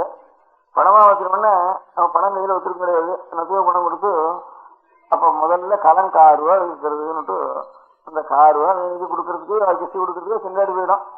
அப்ப என்ன பண்ணுவா, நிலம் இருக்கிறதெல்லாம் 100 ஏக்கரா 200 ஏக்கரா 500 ஏக்கரா இருக்கிற எல்லாரும் அப்போ கிஸ்டி கொடுக்காதவனா அவனுக்கு கிஸ்டி வெட்டி அடிக்கிறதுன்னு பேரு. பின்னாடி சிந்து விட்டுவா வச்சு அது மேல அவனை கொடுக்குறியா இல்லையான்னு அடிக்கிறது முதல்ல அவனை அந்த மாதிரி பண்ணிட்டு இருந்தா. கிஸ்டி வசூல் பண்றப்போ வெள்ளக்கார முதல்ல வந்தப்போ அதுக்காக என்ன பண்றது, நான் அடுத்த வீட்டுக்காரனுக்கு என் நிலம் முழுக்க நான் சாசனம் பண்ணி வச்சுட்டேன் பாருங்க, இனிமே நான் கிஸ்டி கொடுக்க வேண்டியதில்லை அவன் கொடுக்கணும் அப்படின்னுட்டு சாஸ்திரம் பண்ணி வச்சு ஓலையில் எழுதி இதுக்கு 5-6 மாசம் முன்கேதி போட்டு ஓலையில் எழுதி அவங்க வீட்டுல கொண்டு அவனுக்கு தெரியாம சொல்லிட்டு வந்துடுறா. அப்புறம் இவனுக்கு கிஸ்டி வந்து கேட்டா என்னது அந்த நிலம் அவனுக்கு அப்படிங்கிறது. ஏன்டா எங்க பட்டா அவன் மேலதான் இருக்கு அப்படின்னு. இல்லையா நான் சாசனம் பண்ணிட்டு பட்டா மாத்த மாட்டேங்கிற தாலுக்காவில, அதனால நீங்க போய் அதுக்கு அவன் வீட்டை போய் சோதனை போடுங்க அங்க இருக்கு கடையா விடுற மாதிரி அங்க வீட்டுல கொண்டு வந்து அப்படி பண்ணிட்டு இருந்தா. அதனால பணமா பண்ணினது அவதான் பண்ணினது, கிஸ்டிய பணமா பண்ணினது. அதுக்கு என்ன 600 பங்கு அடுத்த வீட்டெல்லாம் 5 பங்கு வீட்லயே இருக்கும். அதனால ஒருத்தருக்கும் பஞ்சமே இருக்காதுனால இப்ப நெல் விலை ஏறி இறங்கி விற்கிறது ஆரம்பிச்சுட்டுவானா நிலத்துல இருக்க முடியாது. நெல் உழுக்க போட்டா கூட கிஸ்டி போடுறது இல்லை, இன்னும் கடன் வாங்கி கூட கிஸ்டி கொடுக்க வேண்டியது சில வருஷங்கள்ல அப்படி ஆயிட்டு. இப்ப என்னமோ யுத்தம் இப்ப ஏறின்னு இருக்கு. அதுக்காக என்ன பண்றதுன்னு அது அநேக சட்டங்கள்லாம் அதுக்கப்புறம் அதனாலதான் இருந்தது. பழைய நாள் மாதிரி 600 பங்கு எடுத்துட்டு போறது அப்படியான அவளை பிரிச்சுக்கிறதுன்னா ஒன்னும் சிரமம் இல்லை, இருக்கிறது நெல் இருந்துதான் ஆகும். அதனால இதை பணம் வாங்குறது எல்லாம் பாட்டு தான், எல்லாம் நெல் போட்டுதான், அதாவது கரிகா முதற்கொண்டு எல்லாம் நெல்லை போட்டுதான் வாங்கிட்டு இருந்தா அந்த காலத்துல. அதனால ஒன்னும் தரித்திரமே இருக்காது அந்த நெல் விளையாட இடங்கள்ல. அதனால அந்த மாதிரி அவ பணத்தை இங்க எடுத்துட்டு போய் அவளுக்கெல்லாம் நிறைய பணம் அவ குவிச்சுட்டு இருந்ததுனால அவ தேசத்துல சயின்ஸும் ரொம்ப விருத்தியாச்சு. இந்த வித்தியாசத்தை அநேக யந்திரங்களும் நல்லது சொல்லணும் இல்லையா, அநேக யந்திரங்களும் கண்டுபிடிச்சா. அந்த யந்திரங்கள்லாம் வச்சுட்டு இப்ப நாங்க சோதிச்சு காலங்களை பண்ணினோம்னா இன்னும் கொஞ்சம் சுத்தமா வருது. அதுதான் ஸ்புடம் பண்றது, இப்ப திருக்கணிக்கம் அதெல்லாம் வந்ததுக்கு காரணம். இப்ப கூட பாக்கி பஞ்சாங்கம் போடுறா கூட ஏதோ இந்த பஞ்சாங்கம் பரம்பரையா விலை விற்கிறதுங்கிறதுக்காக பாக்கி பஞ்சாங்கம் கொடுத்து ஜாதகம் பார்க்கறோம்னா திருக்கணிக்கத்தை கொண்டா அதுக்கு ஸ்புட்டப்படி பாருன்னா அதுக்கு அதை கொண்டு வருவா. அப்போ ஜாதகம் பார்த்து படம் பார்க்கறதுக்கு அந்த ஜாதகம் கூட அப்போ நம்ம தாயார் வயசுல எப்போ நம்முடைய பிண்டமானது முதல்ல எப்படியாச்சோ அந்த லட்சத்தை பார்த்தா தான் இந்த பழங்கள்லாம் சரியா வருதுன்னு சொல்ற அந்த ஜோதி சாஸ்திரப்படி. எப்ப நாம் தாயவயத்துல இருந்து பூமியில விழுந்தோமோ அந்த அளவுக்கு பார்க்க முடியாது. எப்ப உயிர் உண்டாச்சா அந்த தாயத்துல அந்த உயிர் உண்டான காலத்தை பார்த்து அப்ப அதுல இருந்து கணனம் பண்ணினோம்னா இந்த ஜாதக பலங்கள்லாம் சரியா வரும்னுட்டு அப்படி சொல்லிட்டு இருக்கா அந்த ஜோதி சாஸ்திரம் தெரிஞ்சதா. அது ஒண்ணும் அந்த மாதிரி அது முதற்கொண்டு தாயார் வயத்துல நம்முடைய பிண்டமானது ஏற்பட்ட காலம் முதற்கொண்டு கடைசியில இது வளர்ந்து எழுந்து அப்புறம் கிழமா போய் அதுக்கப்புறம் திரும்பியும் கொண்டு போய் அது பிராணம் இங்கிருந்து சரீரத்தில் போனதுக்கு அப்புறம் திரும்பி இந்த சரீரத்தை அக்னியில கொண்டு போய் அது ஒரு ஹோமம் பண்ணி வரைக்கும் அதுக்கு நிஷேகாதி ஸ்மசானாந்தம்னு பேரு. நிஷேகம்னு தாயார் வயத்துல நம்முடைய பிண்டமானது 36 காலம் முதல் கொண்டு திரும்பி இந்த சரீரம் இந்த அக்னியில போய் ஹோமம் பண்ணி அந்த யமன் முதலிய தேவதைகளுக்காக இந்த சரீரத்தை இப்ப நெருப்புல எப்படி ஹோமம் வளர்க்கிறோமோ இந்த மாதிரி சரீரத்தையே ஹோமமா அர்ப்பணம் பண்ணணும். கிடைச்சது எந்த தேவதைகளுடைய அனுகிரகத்தினால இது கிடைச்சதோ அந்த தேவதைகளுக்கே இந்த சரீரத்தை அர்ப்பணம் பண்ணணும் அப்படின்னு நிஷேகாதி ஸ்மசானாந்தம். இது 40 கர்மானுஷ்டானங்கள் இது வழியில் ஏற்படுது. அப்புறம் பிறந்த காலத்தில் ஏற்படுறதுக்கு ஜாத கர்மான்னு பேரு. அதுதான் 10ஆம் நாள் பண்றதுக்கு நாமகரணம் பேரு. அதுக்கப்புறம் அன்னப்பிராசனம் அப்புறம் செவலம் அதுக்கப்புறம் கிரமமா 40 சம்ஸ்காரங்கள் பண்ணணும்னு சொல்லிருக்கு. சில பெரிய யஜ்யங்கள் இருந்தா அது ஒரு 21, அது செவுத்தம். அதுல ஸ்மார்த்தத்திலேயே செவுத்தத்தை தவிர ஸ்மார்த்தத்திலேயே சிலது. அதுக்கப்புறம் கேவலம் கிரகஸ்தாஸ்திரம் மாத்திரம் இருக்கிறவர்களுக்கு இன்னும் சிலது அப்படின்னு இப்படி இந்த கிரம பிரகாரம் இவ்வளவையும் தமிழ்ல சடங்கு சடங்குன்னு சொல்றது. இவ்வளவு 6வது அங்கத்தினால சொல்ற கல்பசூத்திரத்தினால சொல்லப்படுற காரணத்தினால சஷ்டமான அங்கத்தினால சொல்லப்படுறதுனால இதெல்லாம் சடங்கு நடக்கிறது சடங்கு நடக்கிறதுன்னு சொல்றதுக்கு காரணம். சடங்குன்னா இந்த 40 சம்ஸ்காரங்கள் நிஷேகாதி ஸ்மசானாந்தம். இது ஒவ்வொன்றும் வேதத்துல சொல்லியிருக்கு. இந்த ஒவ்வொரு இதையும் வேதத்துல சொல்லியிருக்கு. இந்த ஒவ்வொன்றையும் இப்ப வேதத்துல சொல்லிருக்கிறதுல இதை இவ்வளவும் பண்ணாது போனா கூட 2 சொல்லி 10-15 பண்ணிட்டு இருக்கா. இப்போ இதோ கல்யாணம்னு ஒண்ணு பண்றோம். ஏதோ ஒரு நாளைக்கு அதுவும் 5 நாளைக்கு பண்றது விசாரங்கள் இருக்கு. அந்த 5 நாளைக்கு 5 நாள் காரியம் இருக்குதுல அதெல்லாம் இது 1 மணியாவது கொஞ்சம் மந்திரம் சொல்லி இப்போ ஒரு 10-20 வருஷமா அந்த 5 நாளை 1 மணியா குறைச்சாச்சு. அதாவது ஏதோ ஒரு வாத்தியார் மந்திரம் சொல்லிட்டு போறாரு. அந்த மாதிரி இருக்க முடியாதது. அதுலயே இந்த அதுக்கு முந்தி ஜாதகர்மம் நாமகரணம் செவலம் இதெல்லாம் பண்றதுலாம் சேர்த்து இந்த உபநயனத்து எல்லாத்தையும் சேர்த்து ஒரேடியா ஏதோ 2 மந்திரம் சொல்லி அதையாவது பூர்த்தி. இதெல்லாம் 20 வருஷத்துக்குள்ள அதுக்கு முந்தைய அப்படி இல்லை. தனித்தனியா இது பண்ணிட்டு இருந்தா அதுல இருந்து எது பண்ணட்டும் அவளுக்கு இவ்வளவு வருஷத்தை வந்ததுக்கு கூட காரணம் பையனுக்கெல்லாம் என்னடா அது சுருக்கமா இருந்தாலும் முன்னவே நமக்கு என்னமோ அது வாத்தியார் நமக்கு புரியாத கடப்படான்னு சொல்லிட்டு வர்றாரு. அது என்னத்தையும் அவரை கேட்ட அர்த்தம் தெரியும்னா எங்களுக்கு எதாவது அர்த்தம் தெரியாது. நாங்க அதிகம் தான் பண்ணிருக்கோம். இந்த மந்திரம் இந்த இடத்துல நீங்க சொல்ல வேண்டியது அதை நாங்க எடுத்து வைக்கிறது. இது என்ன அர்த்தம் உண்டா இல்லையா அப்படின்னு அவங்க பண்றவர்களுக்கு பெரியவர்களுக்கு பையன்களுக்கு எல்லாருக்கும் ஒரு அபிப்பிராயம் இருக்கு. இப்ப இருந்து கூட இன்னும் இந்த மந்திரங்கள் ஒத்துன்னு இருக்கால அதுதான் ஆச்சரியம். இப்போ அப்படி இருக்கிறப்போ நம்ம கடமை 6வது ஒருத்தராவது அப்பா எனக்கு தெரிஞ்சுக்கிறோம் என்னமோ நீங்க சொல்றீங்கள கல்யாணத்துல இத்தனை நேரம் என்னமோ மந்திரம் வரணும்னு உதறையில என்னமோ என்ன சில பேர் வாயில சொல்றா இவாளை சொல்ற இவா சொல்லணும் சொல்ல மந்திரம் மட்டும் எல்லாம் நீங்க இதே சொல்லிக்க அப்படின்னு அவன் இதே கட்டுடுற எல்லாத்தையும் எல்லா மந்திரத்தையும் அது என்ன சொல்றாங்க அவளுக்கு புரியறது இல்லை. அவளுக்கு புரியாதனால அந்த சொல்ற அர்த்தம் நமக்கு வேண்டியதானா வேண்டாதா சரியா சரியில்லையா அப்படிங்கிறது அப்புறம் தீர்மானம் பண்ணிக்கிறது. என்ன சொல்றான்னே புரியுறது இல்லை, அதுக்கு என்ன அர்த்தம்னே புரியுறது இல்லை பண்றவாளுக்கு. பையனுக்கு இன்னும் இதுல அஸ்தியா இருக்கு. அதனால ஆறு கேட்டாலும் சாஸ்திரம் கேட்டா இதுக்கு எங்களுக்கு எல்லாம் அர்த்தம் தெரியாது. ஏதோ இது சொல்லி கொடுத்துருக்கா அது அவ்வளவுதான் எங்களுக்கு தெரியும் அதான் சொல்லுவோம் அப்படின்னு அவ யாரான்னு போய் சொன்னாலும் அவ சொல்றா. சரி அவளுக்கு கேட்டும் பிரயோஜனம் வேலை வாங்கி கொண்டு வந்துடுறா. அதனால இந்த மாதிரி நிலையில நமக்கு யாராவது இந்த என்னவோ சொல்லிட்டு இருக்கவன் என்ன புரோஹிதான்னு சொல்றா, குருக்கள் என்னன்னு சொல்றா, பஞ்சாங்காரா என்னன்னு சொல்றா, இதெல்லாம் என்னன்னு சொல்றா, என்ன சமாச்சாரம் இதெல்லாம் சொல்றது. இதுக்குதான அர்த்தம் உண்டா கிடையாதா? வெறும் வார்த்தையா இதெல்லாம் அப்படி வந்துட்டு ஏதான அர்த்தம் உண்டு இல்லைங்கிறது எனக்கு தெரிஞ்சு நம்ம வேடுகளை பெரட்டி பார்த்து இதுக்கான அர்த்தம் எழுதியிருக்கா தெரியவா இல்லையா அப்படிங்கிறத பார்த்ததுல எழுதியிருக்கான்னு தெரிஞ்சுது. ரொம்ப கஷ்டப்பட்டு 4 வேதம் இருக்கு. நிறைய 4 வேதம்னா கணக்கு எல்லாம் இருக்கு. ஒவ்வொன்றும் நட்டு பண்றதுக்கு 10 வருஷம் இருக்கு. அப்படியே 4 வேதம் அதுக்குள்ள கிளைகள் சொன்னீங்க என்ன 5-6 வேதம் இருக்கு இப்போ இருக்கிறதுல. 6-7 வேதம் இருக்குன்னு சொல்லலாம். அந்தந்த வேதத்தை சேர்ந்ததா சில குடும்பங்கள் இருக்கா, ஒவ்வொரு வேதத்தையும் சேர்ந்ததா. ரிக்வேதம்னு ஒன்றும், எதிர்வேதத்துல 2 சுக்லகிரேதம் கிருஷ்ணகிரேதம்னுட்டு. அந்த சுக்லகிரேதத்திலேயே 2 காரணம் மாத்தியந்தினம்னுட்டு. தெற்க மாத்தியந்தினால் கிடையாது, மகாராஷ்டிர தேசத்துலேருந்து தான் மாத்தியந்தினால் ஆரம்பம், மாத்தியந்தின சர்ச்சைங்கிறது. தெற்க இருக்கிற சுக்லகிரேதக்காரெல்லாம் காரண சாகையை சேர்ந்தவா. காரணம் மாத்தியந்தினம் 2 தான் இருக்கு சுக்லகிரேதத்தில். அவளே தெலுங்கு நாட்டிலும் இருக்கா, கன்னட நாட்டிலும் இருக்கா சுக்லகிரேதா. இந்த தெலுங்கு நாட்டம் கன்னட நாடு தமிழ்நாடு 3 இருக்கிற சுக்லகிரேதா காரண சுக்லகிரேதான்னு சொல்லு. அதே சுக்லகிரேதால மகாராஷ்டிரத்தினுடைய வடபாகத்திலையும் குர்ஜர தேசத்திலையும் இந்துஸ்தான் தேசத்திலையும் பங்காள தேசத்திலையும் ஒடியா தேசத்திலையும் ஒடிசா தேசத்திலையும் இங்க இருக்கிறவர்களுக்கெல்லாம் மாத்தியந்தின சுக்லகிரேதம்னு வருது. காரணம் மாத்தியந்தினம் 2. ரிக்வேதம் 1, கிருஷ்ணகிரேதம் இந்த நாட்டில் இருக்கிற கிருஷ்ண அதிகமா இருக்கிறது கிருஷ்ணகிரேதம் 1, 2.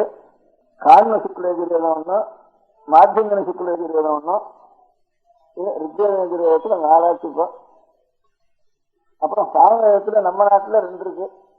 கௌசுவம்னு ஒரு சாமவேதம், தலவகாரம்னு ஒரு சாமவேதம். இந்த தலவகாரங்கிற பேரு பழைய நச்சினார்சிங்கர், அப்புறம் தேவாரக்காரா ஆழ்வார்காரா எல்லாரும் இருக்கா. இந்த தலவகாரங்கிறத நமக்கு தலவகாரம்னா என்ன பிராமணனுக்கே புரியல. இப்போ தலவகாரம்னா என்ன பிராமணனுக்கே புரியாது, அவளுக்கு அந்த நாள்ல புரியல. நச்சினார்சிங்கருக்கு அதுக்கு முந்திருக்கணும் சங்கனெல்லாம் வந்திருக்கு தலவகாரம், அதுக்கே அர்த்தம் புரியல. அவர் எப்போ வியாசர் வேதத்தை பிரிக்கிறதுக்கு முந்திருந்த வேதம்னு சொல்லிட்டு போயிட்டாரு. ஆனா இன்னும் தலவகார வேதம் இருக்கு, அத்தியானம் பண்றதா இன்னும் இருக்கா. மலையாள தேசத்துலயும் இருக்கா, நம்ம நாட்டிலயும் கொஞ்சம் இருக்கா, தமிழ் தேசத்துலயும் கொஞ்சம் இருக்கா, சோழ நாட்டுல இருக்கா, இதுலயும் பாண்டி நாட்டிலயும் இருக்கா, சொல்பமா இருக்கா. தலவகாரக்காரர் இப்பவும் இருக்கா. தலவகாரம் இப்ப இல்லைன்னு சொல்லிட்டார் 700 அந்த நாள்லயே அவருக்கு புரிஞ்சா தெரியல. இப்போ முக்கால்வாசி பேருக்கு கேட்டா தெரியாது, 3 நிமிஷம் 3 பேருக்கு தெரியாது. இப்போ வேதாத்தியானம் பண்ண வரைக்கும் தெரியாது தலவகாரம் ஒரு சாமம் இருக்கான்னு. ஆனா இப்ப விசாரிச்சாலும் நிறைய இருக்கா தலவகாரம், இன்னும் அத்தியானம் பண்ணிட்டு இருக்கா போயிருக்கு. இந்த மாதிரி தலவகார கௌசவங்கிறதா இந்த நாட்டில் இருக்கிற சாமதானம் பண்றதெல்லாம் கௌசவ சாமதானம். இந்த கௌசவம் தலவகாரம் இது சேர்த்து 6 ஆச்சு. அப்புறம் அகரகாரா நம்ம நாட்டுல இல்ல, பழைய நாள் இருந்திருக்கான்னு நல்லா கல்வெட்டுல எல்லாம் தெரியுது. இந்த தமிழ்நாட்டிலேயே வடக்கு இப்ப இருக்கா, கொஞ்சமா இருக்கா, ஒரு 4 பேர் இருப்பாங்க இந்தியா முழுக்க. அதுல இவ்வளவு வேதத்துக்கும் பாஷ்யம் எழுதிருக்கா. ஒவ்வொன்றும் 10 வருஷம் ஆகணும் பண்றதுக்கு. ஒவ்வொன்றும் 10 வருஷம் ஆக முடியாது இவ்வளவு வேதத்துக்கு இருக்கிற வேதத்தையும். ஆனா ஆயுத காலத்துல வியாசர் எவ்வளவு கிளைகளை பண்ணினாருன்னா சாமவேதத்துல 1000 கிளை பண்ணினாருந்துக்கு. அதுல 2-3 இருக்குப்பா. எதிர்வேதத்துல 101 பண்ணினார் இருக்கு, அதுல 3 தான் இருக்குப்பா. 101 1000த்துல 2 1 இருக்கு. ஒப்ப 2 பேர் இருக்கா, ராணாயணம்னு சாதிச்சு 2 3 இருக்கு. எதிர்வேதத்துல 101 இருக்கா, அதுல 3 இருக்கு. ரிக்வேதம் 21, 11 கணக்கு, அதெல்லாம் 1-1 ரிக்வேதம் அகரவேதங்கள்லாம் 1-1, 21, 11 1-1 இருக்குப்போ. ஆனா இப்ப இருக்க இந்த 5-6 வேதங்களுக்கும் நிறைய அர்த்தம், ஒவ்வொரு பதம் விடாம அர்த்தம் எழுதி வச்சிருக்கா.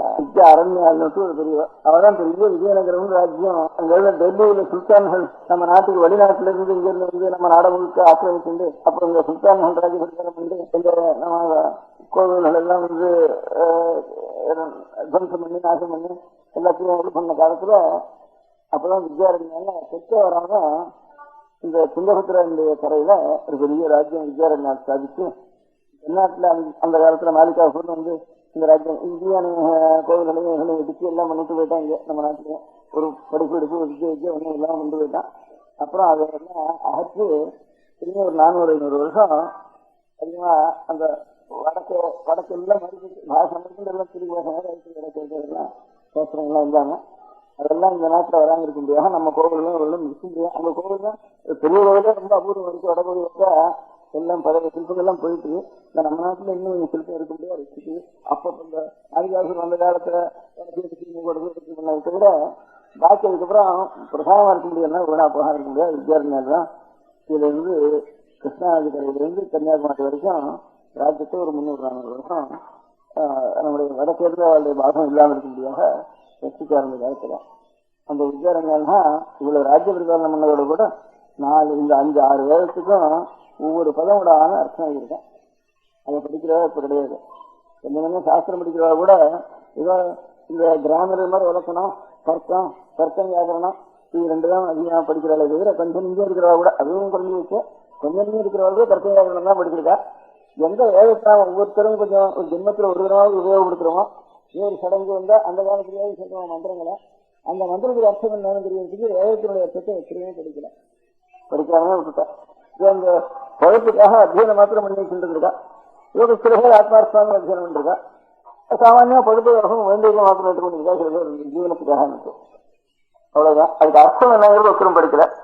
படிக்காதனால என்ன ஆகுது, இதெல்லாம் என்னத்துக்கு கல்யாணத்துக்கு சொல்றது, உன்னுக்கு சொல்றது, ஜாதகம் சொல்றது, கவனத்துக்கு சொல்றது, இதெல்லாம் நீங்க வாட்டுக்கு என்ன சொல்றது ஒத்துக்கு ஒன்றும் புரியல அப்படின்னுட்டு அதுக்கு அர்த்தத்துக்கு வந்துட்டு எல்லாம் போயிட்டு இருக்கிற சமயத்துல இதை இது தெரிஞ்ச வேளாவது 4 பேர் இருக்கட்டும் அப்படின்னு நினைச்சு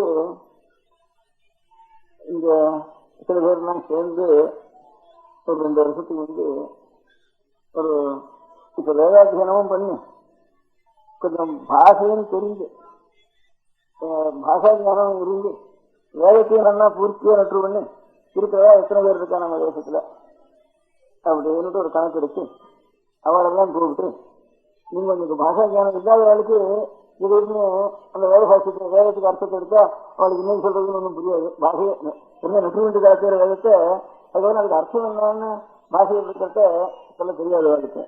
அவங்க பாஷா ஞானம் இருந்து வேதம் நெட்டு வேண்டிங்களா எத்தனை பேர் இருக்கா நம்ம தேசத்துல என்ன ஒரு கணக்கு எடுத்து அவளெல்லாம் நீங்க வேலைக்கு ஒவ்வொரு வருஷம் ஒரு 6 மாசத்துக்கு வருவோம்.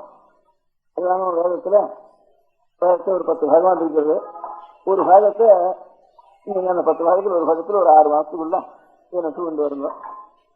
நெட்டு கொண்டு வேண்டாம், நெட்டு பண்ணி இருக்கல வேதத்தை இந்த இது அர்த்தம் பார்த்துன்னு வருங்க. அப்புறம் அவளுக்கு பரிசு வைக்கலாம் அப்படின்னு சொல்லிட்டு அப்புறம் அவளுக்கு வேற அழகா ஏழைகள் குடும்பத்துக்கு ஜீவனத்துக்கு கஷ்டப்பட்டு வைத்தியத்துக்கு போயிட்டுக்கிறவா, வேற எங்கன்னு உத்தியோகம் பண்ணிட்டு அங்க போயிட்டுக்கிறவா. இப்படி அழகா உற்பத்தி உள்ளவளுக்கு வேதாத்தியனம் இருக்காது, வேதாத்தியனம் உள்ளவளுக்கு உற்பத்தி இருக்காது. 2 சேர்ந்து இருந்தாலும் அவளுக்கு தாரித்தியம் லாப ஜீவனம் இப்படி கஷ்டமா இருக்கு. அப்படி கஷ்டமா இருக்கிற காலத்துல அவ என்ன பண்ணா அதுல ஒரு 100 பேர் கிடைச்சா நாங்க ஏதாவது படிக்கிறோம்னுட்டு இருந்தாலும் அவளுக்கும் ரொம்ப தாங்க கஷ்டமும் முடியல. அப்புறம் ஒரு 20-25 பேர் செஞ்சினால ஒரு 6 மாசத்துக்கு வரும்.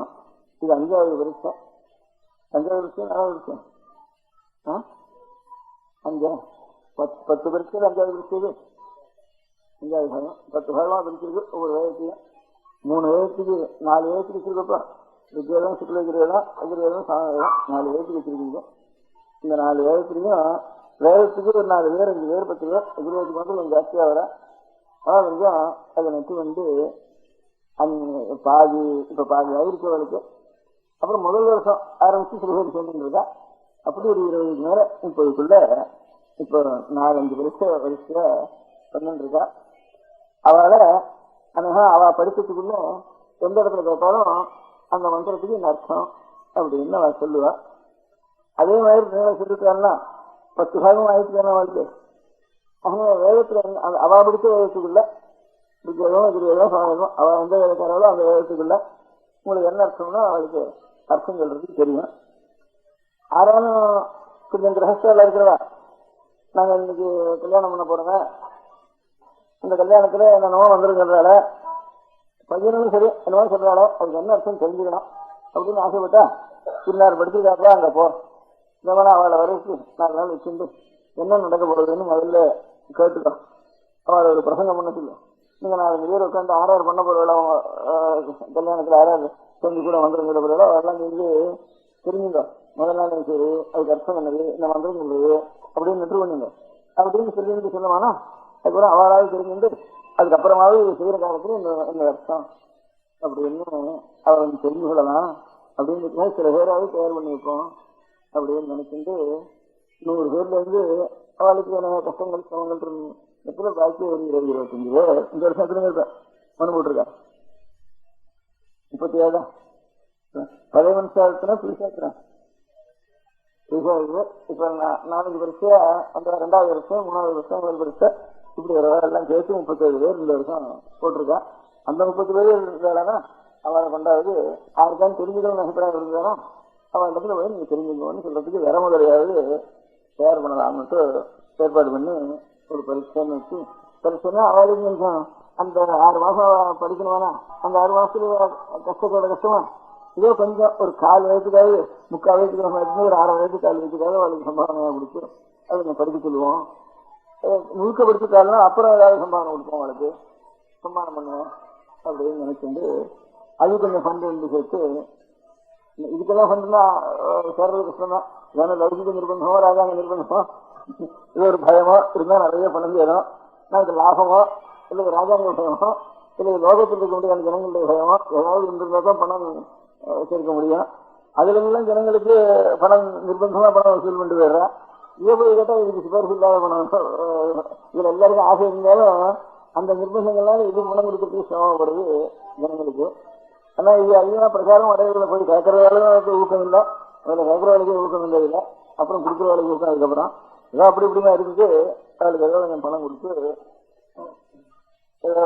6 மாசத்துக்கு இருந்தானா 200 ரூபா கொடுக்குறது, 300 ரூபா கொடுக்குறது, அப்புறம் பரிசு வாஷ் பண்ண வேணும் கொடுக்குறது, பரிசு முடிவு சமயத்தில் வேணும் கொடுக்குறது அப்படின்னு வச்சுட்டு அவளை ஒரு 37 பேர் தயார் பண்ணி கொஞ்சம் உற்பத்தி சாஸ்திர உற்பத்தியும் இருந்து வேதாத்தியனம் பண்ணினவாளா இருக்கிறவாள் பண்ணி பரீட்சைன்னு 5வது பரீட்சை வச்சிருக்கப்போ, அதாவது அந்த 5வது பரீட்சையில ஒவ்வொரு வேதத்தையும் வச்சு மன்னா தெரிஞ்சுன்ற கதையாள கால இருக்காள். பழைய முன்தளம் இருக்கிறதா சில பேர் சாஸ்திரம் வாசித்து வேதம் இருக்கிறதா 2 பேர் இருக்கா. அந்த 2 இடத்துல விட்டு அவளுக்கு வேதங்களை பத்தி என்ன உபன்யாசம் பண்ண சொல்லலாம் அப்படின்னு நினைச்சு அதுதான் இங்க குஜராத்ல இருந்து வயசான ஒருத்தர் அந்த தேசத்துல சாணவேதம் ஜாஸ்தி இருந்தது முன்தளம் இல்லை. இப்ப அந்த மாதிரி ஒரு நாள் பேர்னு சொல்லலாம். அதனால அந்த தேசத்துக்கிட்ட ரொம்ப குறைஞ்சி வச்சு இவரை பிரதான் இருக்கார். முழுக்க சாணவேதம் அத்தியனம் பண்ணி இவருக்கு உற்பத்தி சாஸ்திர ஞானம் இருக்கு, ஜோதி சாஸ்திரம் தெரியும், நல்ல உற்பத்தி சாஸ்திர ஞானம் இருக்கு. அதனால அவரை கொண்டு ஒரு உபன்யாசம் பண்ண சொல்லுவோம். அவர் அத்தியனம் பண்ணதுல இருந்து அர்த்தம் சொல்றதுக்கு அப்படி ஒவ்வொரு நாள் ஒவ்வொருத்தரை கொண்டு பொதுஜனங்களுக்கு உபயோகப்படுறத காட்டிலும் அந்த பரீட்சைகள் வந்திருக்கிறவர்களுக்கால அவளுக்கு பொதுவாக அவ அத்தியனம் பண்ணது அவ படிச்சு மாத்தினா அவளுக்கு தெரியும். மொத்தமா பாக்கி இருக்கிற விஷயத்தை பத்தி இவாளை ஏதாவது சொல்லுவோம் அப்படின்ட்டு. பாக்கியெல்லாம் தமிழ்ல தான் சொல்ல முடியா இருக்கும்.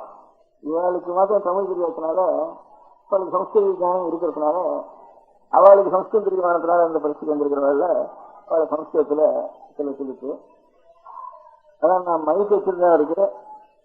அவர் சம்ஸ்கிருதம் சொன்னாலே பூர்வங்களுக்கு புரியாது. பெரிய வயசானவர். 2வது அவர் தேசம் வரதுனால கொச்சையா இருக்கும். உச்சாரணங்கள்லாம் நம்ம அவ தேசத்துக்கு நம்ம தேசம் கொச்சையா இருக்கும், நம்ம தேசத்துக்கு அவ தேசம் கொச்சையா இருக்கும். அதனால சற்றுன்னு அது புரியாது. அதனால மேலுக்கு புரியாம இருப்பான்னுட்டு நான் அந்த மைக்கை எடுத்துதான் இருக்க வேண்டாம், மரியாதை கொடுக்க இருக்குன்ட்டு அந்த ஸ்விட்ச் எடுத்துடுன்னு சொல்லிட்டேன். அதனால திரும்பி புரியாம சாப்பிடுவாங்க. அப்புறம் ஒரு 10-20 பேர் அந்த என்க்ளோசர்ல உட்காந்துட்டு அந்த பரிசுக்கு வந்திருக்கலாம்னால அவளுக்கு கிட்ட கேளுங்க அப்படின்னு சொல்லி சொன்னேன். அதனால அவர் பெரிய அவருடைய அனுபவத்துல அந்த தேசத்துக்குள்ள 2 பேர் தான் இவரு பூர்ணமா அத்தியானம் பண்ணவா இருக்கா. அதனால அவர் தான் அந்த தலைமுறையில பெரியவர்ல அவர் தான் அந்த தேசத்துல இருக்கிற இந்த தலைமுறையில. அதனால அவரை கொண்டு இன்னைக்கு உபன்யாசம் பண்ண சொல்லுது. அதனால முக்கிய உத்தேசம் அதாவது என்ன சடங்குகள் எல்லாம் பண்றவன், அதனால அது என்ன பண்றோம், அதுக்கு அர்த்தம் என்ன அப்படின்னு தெரிஞ்சு கொள்ள வேணும்னு ஆசை இருந்ததானே அதுக்கு யாராலும் நாம் தயார் பண்ண வேண்டியது நம்முடைய கடமை அப்படின்னு ஒரு 2-3 வருஷத்துக்கு முன்பு ஒரு 5-6 பேர் சேர்ந்து கொஞ்சம் பணம் சேர்த்து வச்சு அந்த பணத்துல இருந்து வர வருமானத்துல இருந்து கொஞ்சம் ஒரு 37 பேரையாவது நம்ம தேசத்துல யாருக்கான தெரிஞ்சுக்கணும்னு ஆசை இருந்ததுன்னா அவளுக்கு சொல்றதுக்காக இந்த இடத்துல போ இல்லது இன்னொரு வயசுல வீட்டுல உட்காந்து வச்சு கேட்டுட்டோம் அப்படின்னு சொல்றதுக்கு உபயோகப்பட்டோம் அப்படின்னு மூலதனமா அதுக்கு வேதசாஸ்திர பரீட்சைன்னு பாஸ்கர்தான் அர்த்தம். அர்த்தம் சொல்றதுன்னு நம்ம கொஞ்சம் உயர்ந்த நூலகா இருந்தா அதுக்கு அர்த்தம் சொல்றதுக்கு உரைகளுக்கு பாஸ்கர்னு பேரு. அதனால வேதபாஸ்கர்னு இத்தனை வேதத்துக்கும் வித்யா அரண்யம்னா காடு, வித்யன்னா கல்வி, கல்விக்கே காடா இருந்தவர் வித்யாரண்ய சுவாமிகள். அவர் இவ்வளவு வேதத்துக்கும் பாஸ்கர் பண்ணி ராஜ்யமும் ஸ்தாபனம் பண்ணி மூலமான வேதத்தையும் ரசிச்சு ராஜ்யத்தையும் ரசிச்சு அவ்வளவு முகோபகாரம் பண்ணிருக்கார் வித்யாரண்யனுக்கு. அவளுடைய பாஷத்தை கொஞ்சம் படிக்கிறோம். செங்காவில படிச்சு வர்றதுன்னா முடியாது. 6 மாசத்துக்கு வருவது 6 மாசத்துக்கு வருவது ஒரு 10 பாகமா பிரிச்சு பாதி வந்திருக்கு. ஒரு கீழே சில பேர் வந்திருக்கா. அந்த பரிசுக்கு அவளுக்கு உபயோகத்துக்காக பண்டிகாலை கொண்டு நிச்சயம் ஏதாவது உபன்யாசம் பண்ணி சொல்லுவோம். அங்க அவ பரிசு நடக்கிற இடத்துல என்ன 10-20 பேர் வர அங்க உபன்யாசம் பண்ணுச்சுன்னா நிறைய கூட்டம் இருந்தா தான் உபன்யாசம் பண்றவங்களுக்கும் உபன்யாசம் பண்ணணும்னு ஆசையா நல்லா விஷயம் மனசுக்கு வரும். அங்க கொண்டு உட்காந்து வச்சுட்டா அங்க ஒன்றும் வராது, இங்க கூட்டம் வரதுங்கிறதுக்காக இங்க சௌகரியமா இருக்குன்னு அந்த உபன்யாசத்தை இங்கே வைக்கலாம்னுட்டு ஏற்பாடு பண்ணினாரு. அதனால நாளைக்கு முதற்கொண்டு யாரான உபன்யாசம் பண்றதா கொஞ்சம் தமிழ்ல சொல்லுவா. தமிழ் சொன்னாலும் குஜராத்தில் சொல்ற மாதிரி தான் இருக்கும். ஏன்னா வேற விஷயமானதுனால நமக்கு புரிய சமாச்சாரம் இருந்தானா இப்ப நடக்கிற சண்டை கட்சி எவ்வளவு சொன்னா ரொம்ப ருச்சியா எல்லாருக்கும் புரியும். எங்கேயோ இருக்க முடியாத வேகத்துல இருந்ததுன்னா அந்த காலமே மறந்து வச்சு, அந்த லோகமே மறந்து வச்சு, அது இருக்க பழமே மறந்து வச்சு நமக்கு. அதனால இப்பவும் அது வித்தியாசம் மாதிரி தான் இருக்கும் தமிழ்ல சொன்னாலும். இருந்தாலும் கொஞ்சம் நம்ம தமிழ்ல சொல்றாங்க கொஞ்சம் நினைச்சுட்டு இருப்பா. அந்த மாதிரி இந்த கூட்டத்தை உபயோகப்படுத்திக்கோன்னுட்டு அந்த பரிசு நடத்துறதா இங்க வந்து வச்சா அந்த உபன்யாசத்துல அதுதான் அந்த பெரியவருக்கு அந்த அவர் சாமவேத அத்தியனம் பண்ணவர். அதனால சாமவேதத்தை பற்றி சாமவேதத்துல என்னென்ன பாகுபாடுகள் இருக்கு, சின்னத்தினுடைய பிரயோஜனம் என்னென்னது அப்படின்னு சில சாமங்களை உதாரணமா சொல்லி அவர்களுக்கு அர்த்தம் சொல்லி அவர் ஜோதிசாஸ்திர விஜயானத்துல ஜோதிசாஸ்திரத்துக்கும் அதுக்கும் சம்பந்தத்தை சொல்லி ஆயிட்டு சொல்லி வச்சிருக்கார். அதனால நம்ம நாடு இமயமலை முதற்கொண்டு கன்னியாகுமரி வரைக்கும் ஒரு ஒற்றுமையோடு இருக்கிறதுக்கு வேதம் தான் மூலம். அதனால சைவத்துல பெரியார்களா இருக்கிறதெல்லாம் பரமசிவன் சொல்றப்ப வேத முதல்வனைன்னு சொல்றா. விஷ்ணுசக்தியில அல்வாராஜம் இன்னும் மகாநலாச்சாரியர்கள் சொல்ற எல்லாரும் வேத சுருதி வேண்டாப்பான்னு வேதம் தமிழ்தான் மாறும் செலவோபன்னு நம்மாழ்வார் எல்லாம் வேதத்தான் தமிழ்ல செய்யான்னுட்டு எல்லாம் ஒரு மூலம் இருக்கா தான் நாம் ஒத்துறன்னு நாம் வேற வேற வேற நினைச்சுருந்தா அப்புறம் பிரிஞ்சு பிரிஞ்சு நெல்லிக்கா முட்டையா எப்படி போடுறது, நம்ம புளி முட்டையா இருக்கிறதா நெல்லிக்கா முட்டையா இருக்கிறதாங்கிறது இந்த மாதிரி நெல்லிக்கா முட்டையா போடுறதுக்குள்ள ஓடி போயிடும். அது பிரிஞ்சு இருந்தா ஒண்ணுக்கு சக்தி இருக்காது. பிரிச்சா கூட பிரிக்க முடியாம பிடிச்சி இழுத்தா கூட இழுக்க முடியாம இது வரைக்கும் நமக்கு பெரிய வேலைக்கு ராஜ்யம் வேறையா இருந்துக்கலாம், பாஷை வேறையா இருந்துக்கலாம், ஆசாரம் பழக்கங்களும் வேறையா இருந்துக்கலாம். சூடு குடிப்பான், முக்கால் குடிப்பான், வைக்கப்படுவான், ஏதோ ஒன்று ஒவ்வொருத்தம் ஒவ்வொரு இடத்துல 10 மூலம் எச்சல்மா தெலுங்கு தேசத்துல அவனுக்கு 10 கிடையாதுன்னு நீங்க வந்துருக்கலாம். நாமெல்லாம் தெலுங்குல பார்த்தா எச்சலே கிடையாதுன்னு வைக்கணும். அதுக்கு மகாராஷ்டிர தேசத்துலனா ஒரு மாவுல தண்ணி போட்டுட்டா அது தொடப்படாது. அப்புறம் 10 கையில அது தூங்கிருக்கணும். மாவுல தண்ணியே விடக்கூடாது, மறுநாளைக்கு செய்யக்கூடாது மாவு அப்படின்னுட்டு அப்படின்லாம் அவளுக்கு ஒரு ஆச்சாரம். ஆனா ஏதாவது சமையல் பண்றப்போ அந்த நேரத்துக்கு புடவை பல்ல எடுத்துட்டே சமையல் பண்ணி ஆரம்பிச்சிருவேன். அது எச்சல் அந்த எச்சல் அவளுக்கு தெரியாது. நமக்கு அவளை பார்த்தா நமக்கு எச்சலா தோணும், நம்ம பார்த்தா அவளுக்கு பத்தாது. மேலும் ஒவ்வொரு தேசத்துல ஒவ்வொன்றும் வித்தியாசமா தோணும். இவ்வளவு புரிஞ்சிருந்தாலும் கூட இவ்வளவு தேசம் புரிஞ்சிருக்கிற தேசங்கள் ஆச்சாரம் அனுஷ்டானம் வேறு இருந்தாலும் இந்த வேதம்ங்கிறது ஒண்ணுதான் இவ்வளவு கோடி ஜனங்களையும் ஒரு ஒற்றுமைக்கு காரணம் அந்த வேதம் ஒண்ணுதான் இருக்கு. அதனால அதை நாம் மூலத்தை அது கண்ணி தெரியாது. அது எங்கேயோ இப்ப மரங்களுக்கு வேறு கண்ணி தெரியுமா, அந்த வேறு எடுத்தா கூட என்னமா அதுக்கு என்ன தீச்சல் இருக்காது, ஒரு ஆசனம் இருக்காது, எனக்கு சேரு பூசிட்டு இருக்காங்க அவ்வளவுதான். அதனால வேதம் மூலம் வேறு எல்லாத்துக்கும். அதனால அது பிரச்சாரத்துக்கும் ஒண்ணும் தெரியாது, அது ஒன்றும் தெரிய வேண்டாம். ஏதோ வேர் நல்லா இருக்கணும். அதனால வேறு போயிட்டு தானே அப்புறம் எல்லாம் அவருடைய வளர்ந்து வேணும்.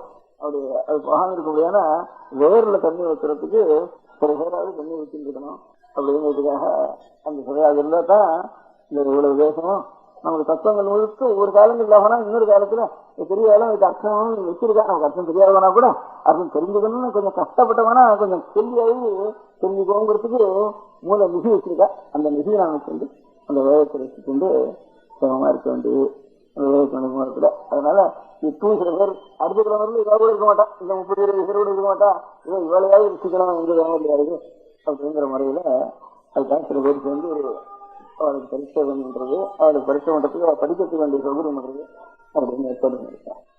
அதுதான் அதனுடைய அங்கமா தான் இவர்களுக்கு நம பார்வதி பதயே. பெரியவா சரணம். அடுத்த நிகழ்ச்சி நித்திய குரு பாதுகா பூஜை. शुक्लां भरदरं विष्णुं शशिवर्णं चतुर्भुजं प्रसन्नवदनं ध्यायेत् सर्वविघ्नोपशान्तये. ममोपात्त समस्त दुरितक्षयद्वारा श्री परमेश्वर प्रीत्यर्थं गुरुप्रसाद सिद्ध्यर्थं गुरुप्रीत्यर्थं गुरु पादपूजां अद्य करिष्ये। गुरुर्ब्रह्मा गुरुर्विष्णुर्गुरुर्देवो महेश्वरः गुरुः साक्षात् परब्रह्म तस्मै श्रीगुरवे नमः। अपारकरुणासिन्धुं ज्ञानदं शान्तरूपिणं श्रीचन्द्रशेखरगुरुं प्रणमामि मुदान्वहम्। सदाशिवसमारम्भां शङ्कराचार्यमध्यमाम् अस्मदाचार्यपर्यन्तां वन्दे குருபரம்பராம். எல்லோரும் குருவை பெரிவாளை தியானம் பண்ணிண்டு அர்ச்சனை பண்ணுவோம். அஷ்டோத்திரம். பெரியவா அஷ்டோத்திரம் பல அஷ்டோத்திரங்கள் இருக்கு. அதுல எளிமையா சுலபமா எது இருக்கோ அதை நான் இப்ப சொல்றேன். எல்லோரும் இதை கேட்டுண்டே திருப்பி சொல்ல முடிஞ்சுபா சொல்லி சொல்லி பெரிவாளுக்கு பாதத்துல ஒவ்வொரு புஷ்பத்தை அர்ச்சனை பண்ணலாம்.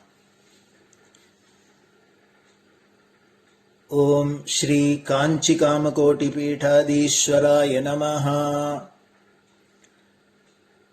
ஸ்ரீமத் சந்திரசேகரேந்திர சரஸ்வதி குருभ्यो நமஹ. சந்நியாசாஸ்ரமசிகராய நமஹ. காஷாய தண்டதாரிணே நமஹ. சர்வபீடாபஹாரிணே நமஹ. स्वामिनाथ गुरवे नमः. करुणासागराय नमः. जगदाकर्षण शक्तिमते नमः. सर्वचराचर हृदयस्थाय नमः. ओम भक्त परिपालक श्रेष्ठाय नमः. धर्म परिपालकाय नमः. श्री जयेन्द्र सरस्वत्याचार्याय नमः. श्री विजयेन्द्र सरस्वती पूजिताय नमः. शिवशक्ति स्वरूपाय नमः. भक्ताभीष्ट प्रदायकाय नमः. ब्रह्मण्य पोषकाय नमः. ब्रह्म विष्णु शिवैक्य स्वरूपाय नमः. कांची क्षेत्रवासाय नमः. कैलाश शिखरवासाय नमः. स्वधर्म परिपोषकाय नमः. चातुर्वर्ण संरक्षकाय नमः. लोकरक्षण संकल्पाय नमः. ओम ब्रह्मनिष्ठापराय नमः. सर्वपापहराय नमः. धर्मरक्षक संतुष्टाय नमः. भक्तार्पितधन स्वीकर्त्रे नमः. सर्वोपनिषत् सारज्ञाय नमः. सर्वशास्त्रगम्याय नमः. सर्वलोक पितामहाय नमः. भक्ताभीष्ट प्रदायकाय नमः. ब्रह्मण्य पोषकाय नमः. नानाविध पुष्पार्चितपताय नमः. रुद्राक्ष क्रीडधारिणे नमः. भस्मोद्धूलित विग्रहाय नमः. सर्वज्ञाय नमः. सर्वचराचर व्यापकाय नमः. अनेक शिष्य परिपालकाय नमः. मनश्चाञ्चल्य निवर्तकाय नमः. अभयहस्ताय नमः. भयापहाय नमः. यज्ञपुरुषाय नमः. यज्ञानुष्ठान रुचिप्रदाय नमः. यज्ञसम्पन्नाय नमः. यज्ञसहायकाय नमः. यज्ञफलदाय नमः. यज्ञप्रियाय नमः. उपमानरहिताय नमः. स्फटिक तुलसी रुद्राक्ष हारधारिणे नमः. चातुर्वर्ण समदृष्टये नमः. ऋग्यजुस्साम अथर्वणादि चतुर्वेद संरक्षकाय नमः. दक्षिणामूर्ति स्वरूपाय नमः. जाग्रत् स्वप्न सुषुप्ति अवस्थातीताय नमः. कोटि सूर्यतुल्य तेजोमय शरीराय नमः. साधु संग संरक्षकाय नमः. अश्वगज गोपूजा निर्वर्तकाय नमः. गुरुपादुक पूजा तुरंतराय नमः. कनकाभिषिक्ताय नमः. स्वर्ण बिल्वदल पूजिताय नमः. सर्वजीव मोक्षदाय नमः. मूकवाक्तान निपुणाय नमः. नेत्र दीक्षादानाय नमः. द्वादशलिंग स्थापकाय नमः. गान रसप्रियाय नमः. ब्रह्मज्ञानोपदेशकाय नमः. सकलकलासिद्धिताय नमः. चातुर्वण्यपूजिताय नमः अनेकभाषासम्भाषण कोविताय नमः अष्टसिद्धिप्रदायकाय नमः ओम श्री शारदामठसुस्थिताय नमः नित्यान्नदानसुप्रीताय नमः प्रार्थनामात्रसुलभाय नमः पादयात्राप्रियाय नमः नानाविधमतपण्डिताय नमः श्रुतिस्मृतिपुराणज्ञाय नमः देवयक्षकिन्नरकिंपुरुषपूज्याय नमः श्रवणानन्दकरकीर्तये नमः दर्शनानन्दाय नमः अद्वैतानन्दभरिताय नमः अव्याचकरुणामूर्तये नमः शैव वैष्णवादिमान्याय नमः श्रीशङ्कराचार्याय नमः दण्डकमण्डलोहस्ताय नमः वीणामृदङ्गसकलवाद्यनाथस्वरूपाय नमः रामकथारसिकाय नमः वेदवेदाङ्ग आगमादिसकलकलासतस्प्रवर्तकाय नमः हृदयगुहाशयाय नमः शतरुद्रीयवर्णितस्वरूपाय नमः केदारेश्वरनाथाय नमः अविद्यानाशकाय नमः निष्कामकर्मोपदेशकाय नमः लघुभक्तिमार्गोपदेशकाय नमः लिङ्गस्वरूपाय नमः सालग्रामसूक्ष्मस्वरूपाय नमः कालड्यां शङ्करकीर्तिस्तम्भनिर्माणकर्त्रे नमः जितेन्द्रियाय नमः शरणागतवत्सलाय नमः श्रीशैलशिखरवासाय नमः डमरुकनादविनोदाय नमः वृषभारूढाय नमः दुर्मदनाशकाय नमः आभिचारिकदोषहर्त्रे नमः मिताहाराय नमः मृत्युमोचकशक्त्याय नमः श्रीचक्रार्चनतत्पराय नमः दासानुग्रहकारकाय नमः अनुराधानक्षत्रजाताय नमः सर्वलोकख्यातशीलाय नमः वेङ्कटेश्वरचरणपद्मषट्पदाय नमः श्री महात्रिपुरसुन्दरी समेत श्री चन्द्रमौलीश्वर पूजाप्रियाय नमः श्रीमच्चन्द्रशेखरेन्द्र सरस्वती सद्गुरु परब्रह्मणे नमः गुरुभ्यो नमः परमगुरुभ्यो नमः परमेष्टिगुरुभ्यो नमः परात्परगुरुभ्यो नमः गुरुपरम्पराभ्यां नमः गुरुपादुकाभ्यां नमो नमः அடுத்தது ஊதுபத்தி இருந்தா அதை காமிச்சு தூபம், நெய் தீபம் இருந்தா காமிச்சு அதை நெய் தீபம் தீபம் காமிச்சுட்டு நெய்வேத்தியம் வெத்தலைப்பாக்கு பழம் இதுலேருந்து ஆரம்பிச்சு அவளுக்கு எது சௌரியமோ அதுபடி நைவேத்தியம் பண்ணலாம். அதுக்கு அடுத்தது கற்பூர ஹாரத்தி பண்ணி எல்லோரும் பிரதட்சிண நமஸ்காரம் பண்ணி பெரியவாள்கிட்ட பிரார்த்தனை பண்ணிண்டு எல்லோரும் க்ஷேமமா இருக்கணும், லோகம் பரம மங்களமா சௌக்கியமா இருக்கணும், எல்லோரும் வியாதி வெக்க இல்லாத ஆயுராரோக்கிய ஐஸ்வர்யத்தோட சாந்தம் அமைதியோட ஞான வைராக்கியத்தோட எல்லோரும் நல்லவர்களாயிருந்து நன்மையை அடையணும்னு பிரார்த்தனை பண்ணி இந்த பூஜையை தினம் செய்யலாம். குரு பிரம்மா குருர் விஷ்ணுர் குருர் தேவோ மகேஸ்வரः குரு சாட்சாத் பரபிரம்ம தஸ்மை ஸ்ரீ குரவே நமः. அபார கருணா சிந்தும் ஞானதம் சாந்தரூபிணம் ஸ்ரீ சந்திரசேகர குரும் பிரணமாமி முதான்வகம். சதாசிவசமாரம்பாம் சங்கராச்சாரிய மத்யமாம் அஸ்மதாச்சாரிய பர்யந்தாம் வந்தே குரு பரம்பராம்.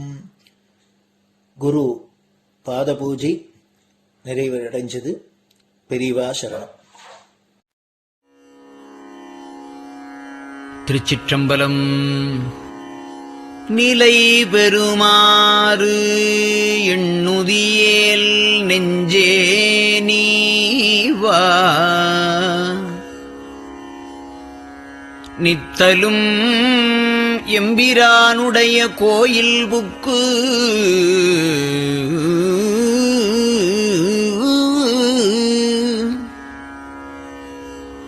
புலர்வதன் முன் அலகிட்டு மெழுக்குமிட்டு பூமாலை புனைந்து ஏத்தி புகழ்ந்து பாடி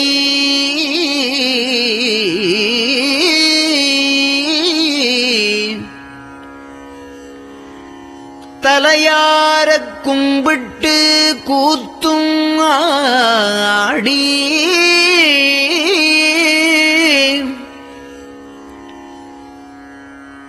சங்கரா ஜய போற்றி போற்றி என்றும்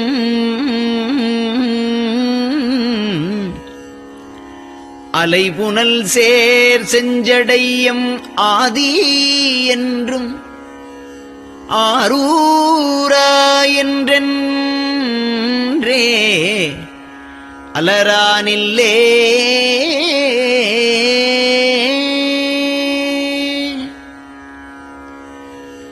தந்தது உந்தன்னை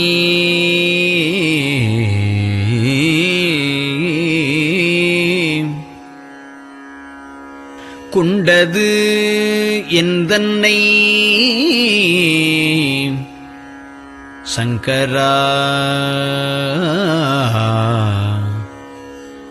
ஆர்கோலோ சதுரர் அந்தம் ஒன்றில்லா ஆனந்தம் பெற்றேன் யாது நீ பெற்றது ஒன்று என்பால் சிந்தையே கோயில் கொண்ட எம்பெருமான் திருப்பெரும் துறையுரை சிவனே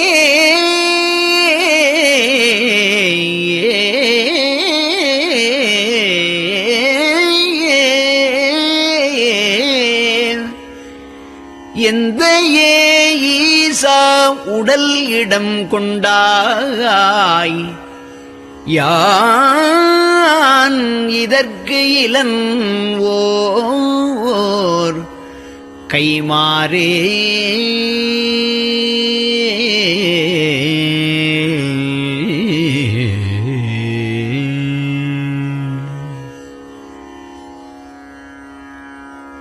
அன்னநடையார் அமுத மொழியார் அவர்கள் பயில் தில்லை தென்னன் தமிழும் இசையும் கலந்த சிற்றம்பலம் தன்னுள்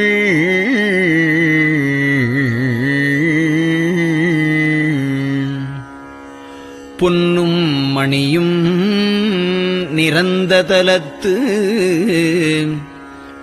புலித்தோல் பியர்க்கிட்டு மின்னின் இடையாள் உமையாள் காண விகிர்தன் ஆடுமே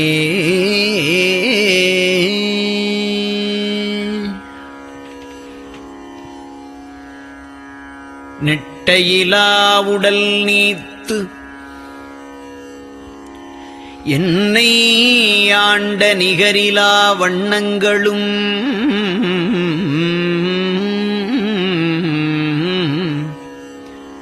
சிட்டன் சிவனடியாரை சீராட்டும் திறங்களுமே சிந்தித்து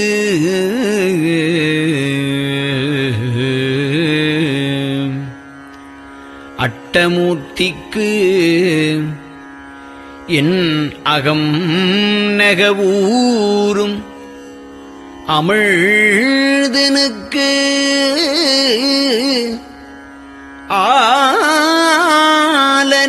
ஆலநீழற்பட்டனுக்கு என்னை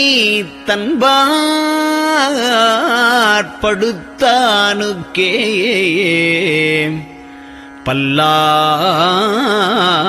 பல்லாண்டு கூறுதுமே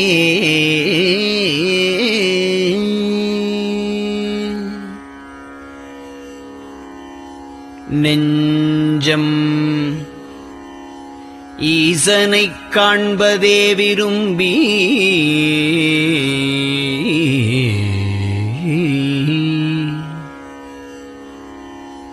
நிரந்தரம் திருவாக்கினில் நிகழ்வது அஞ்செழுத்துமே ஆக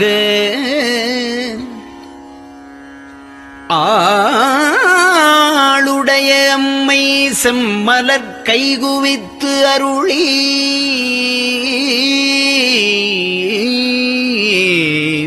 தஞ்சமாகி அரும் தவம் புரிய தரிப்பரே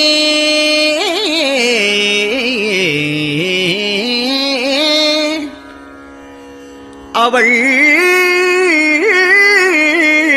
தனிப்பெரும் கணவர்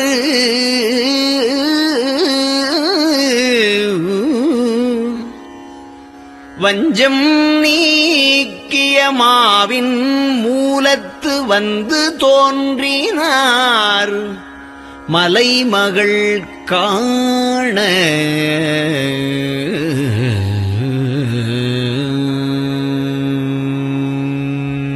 திருச்சிற்றம்பலம்.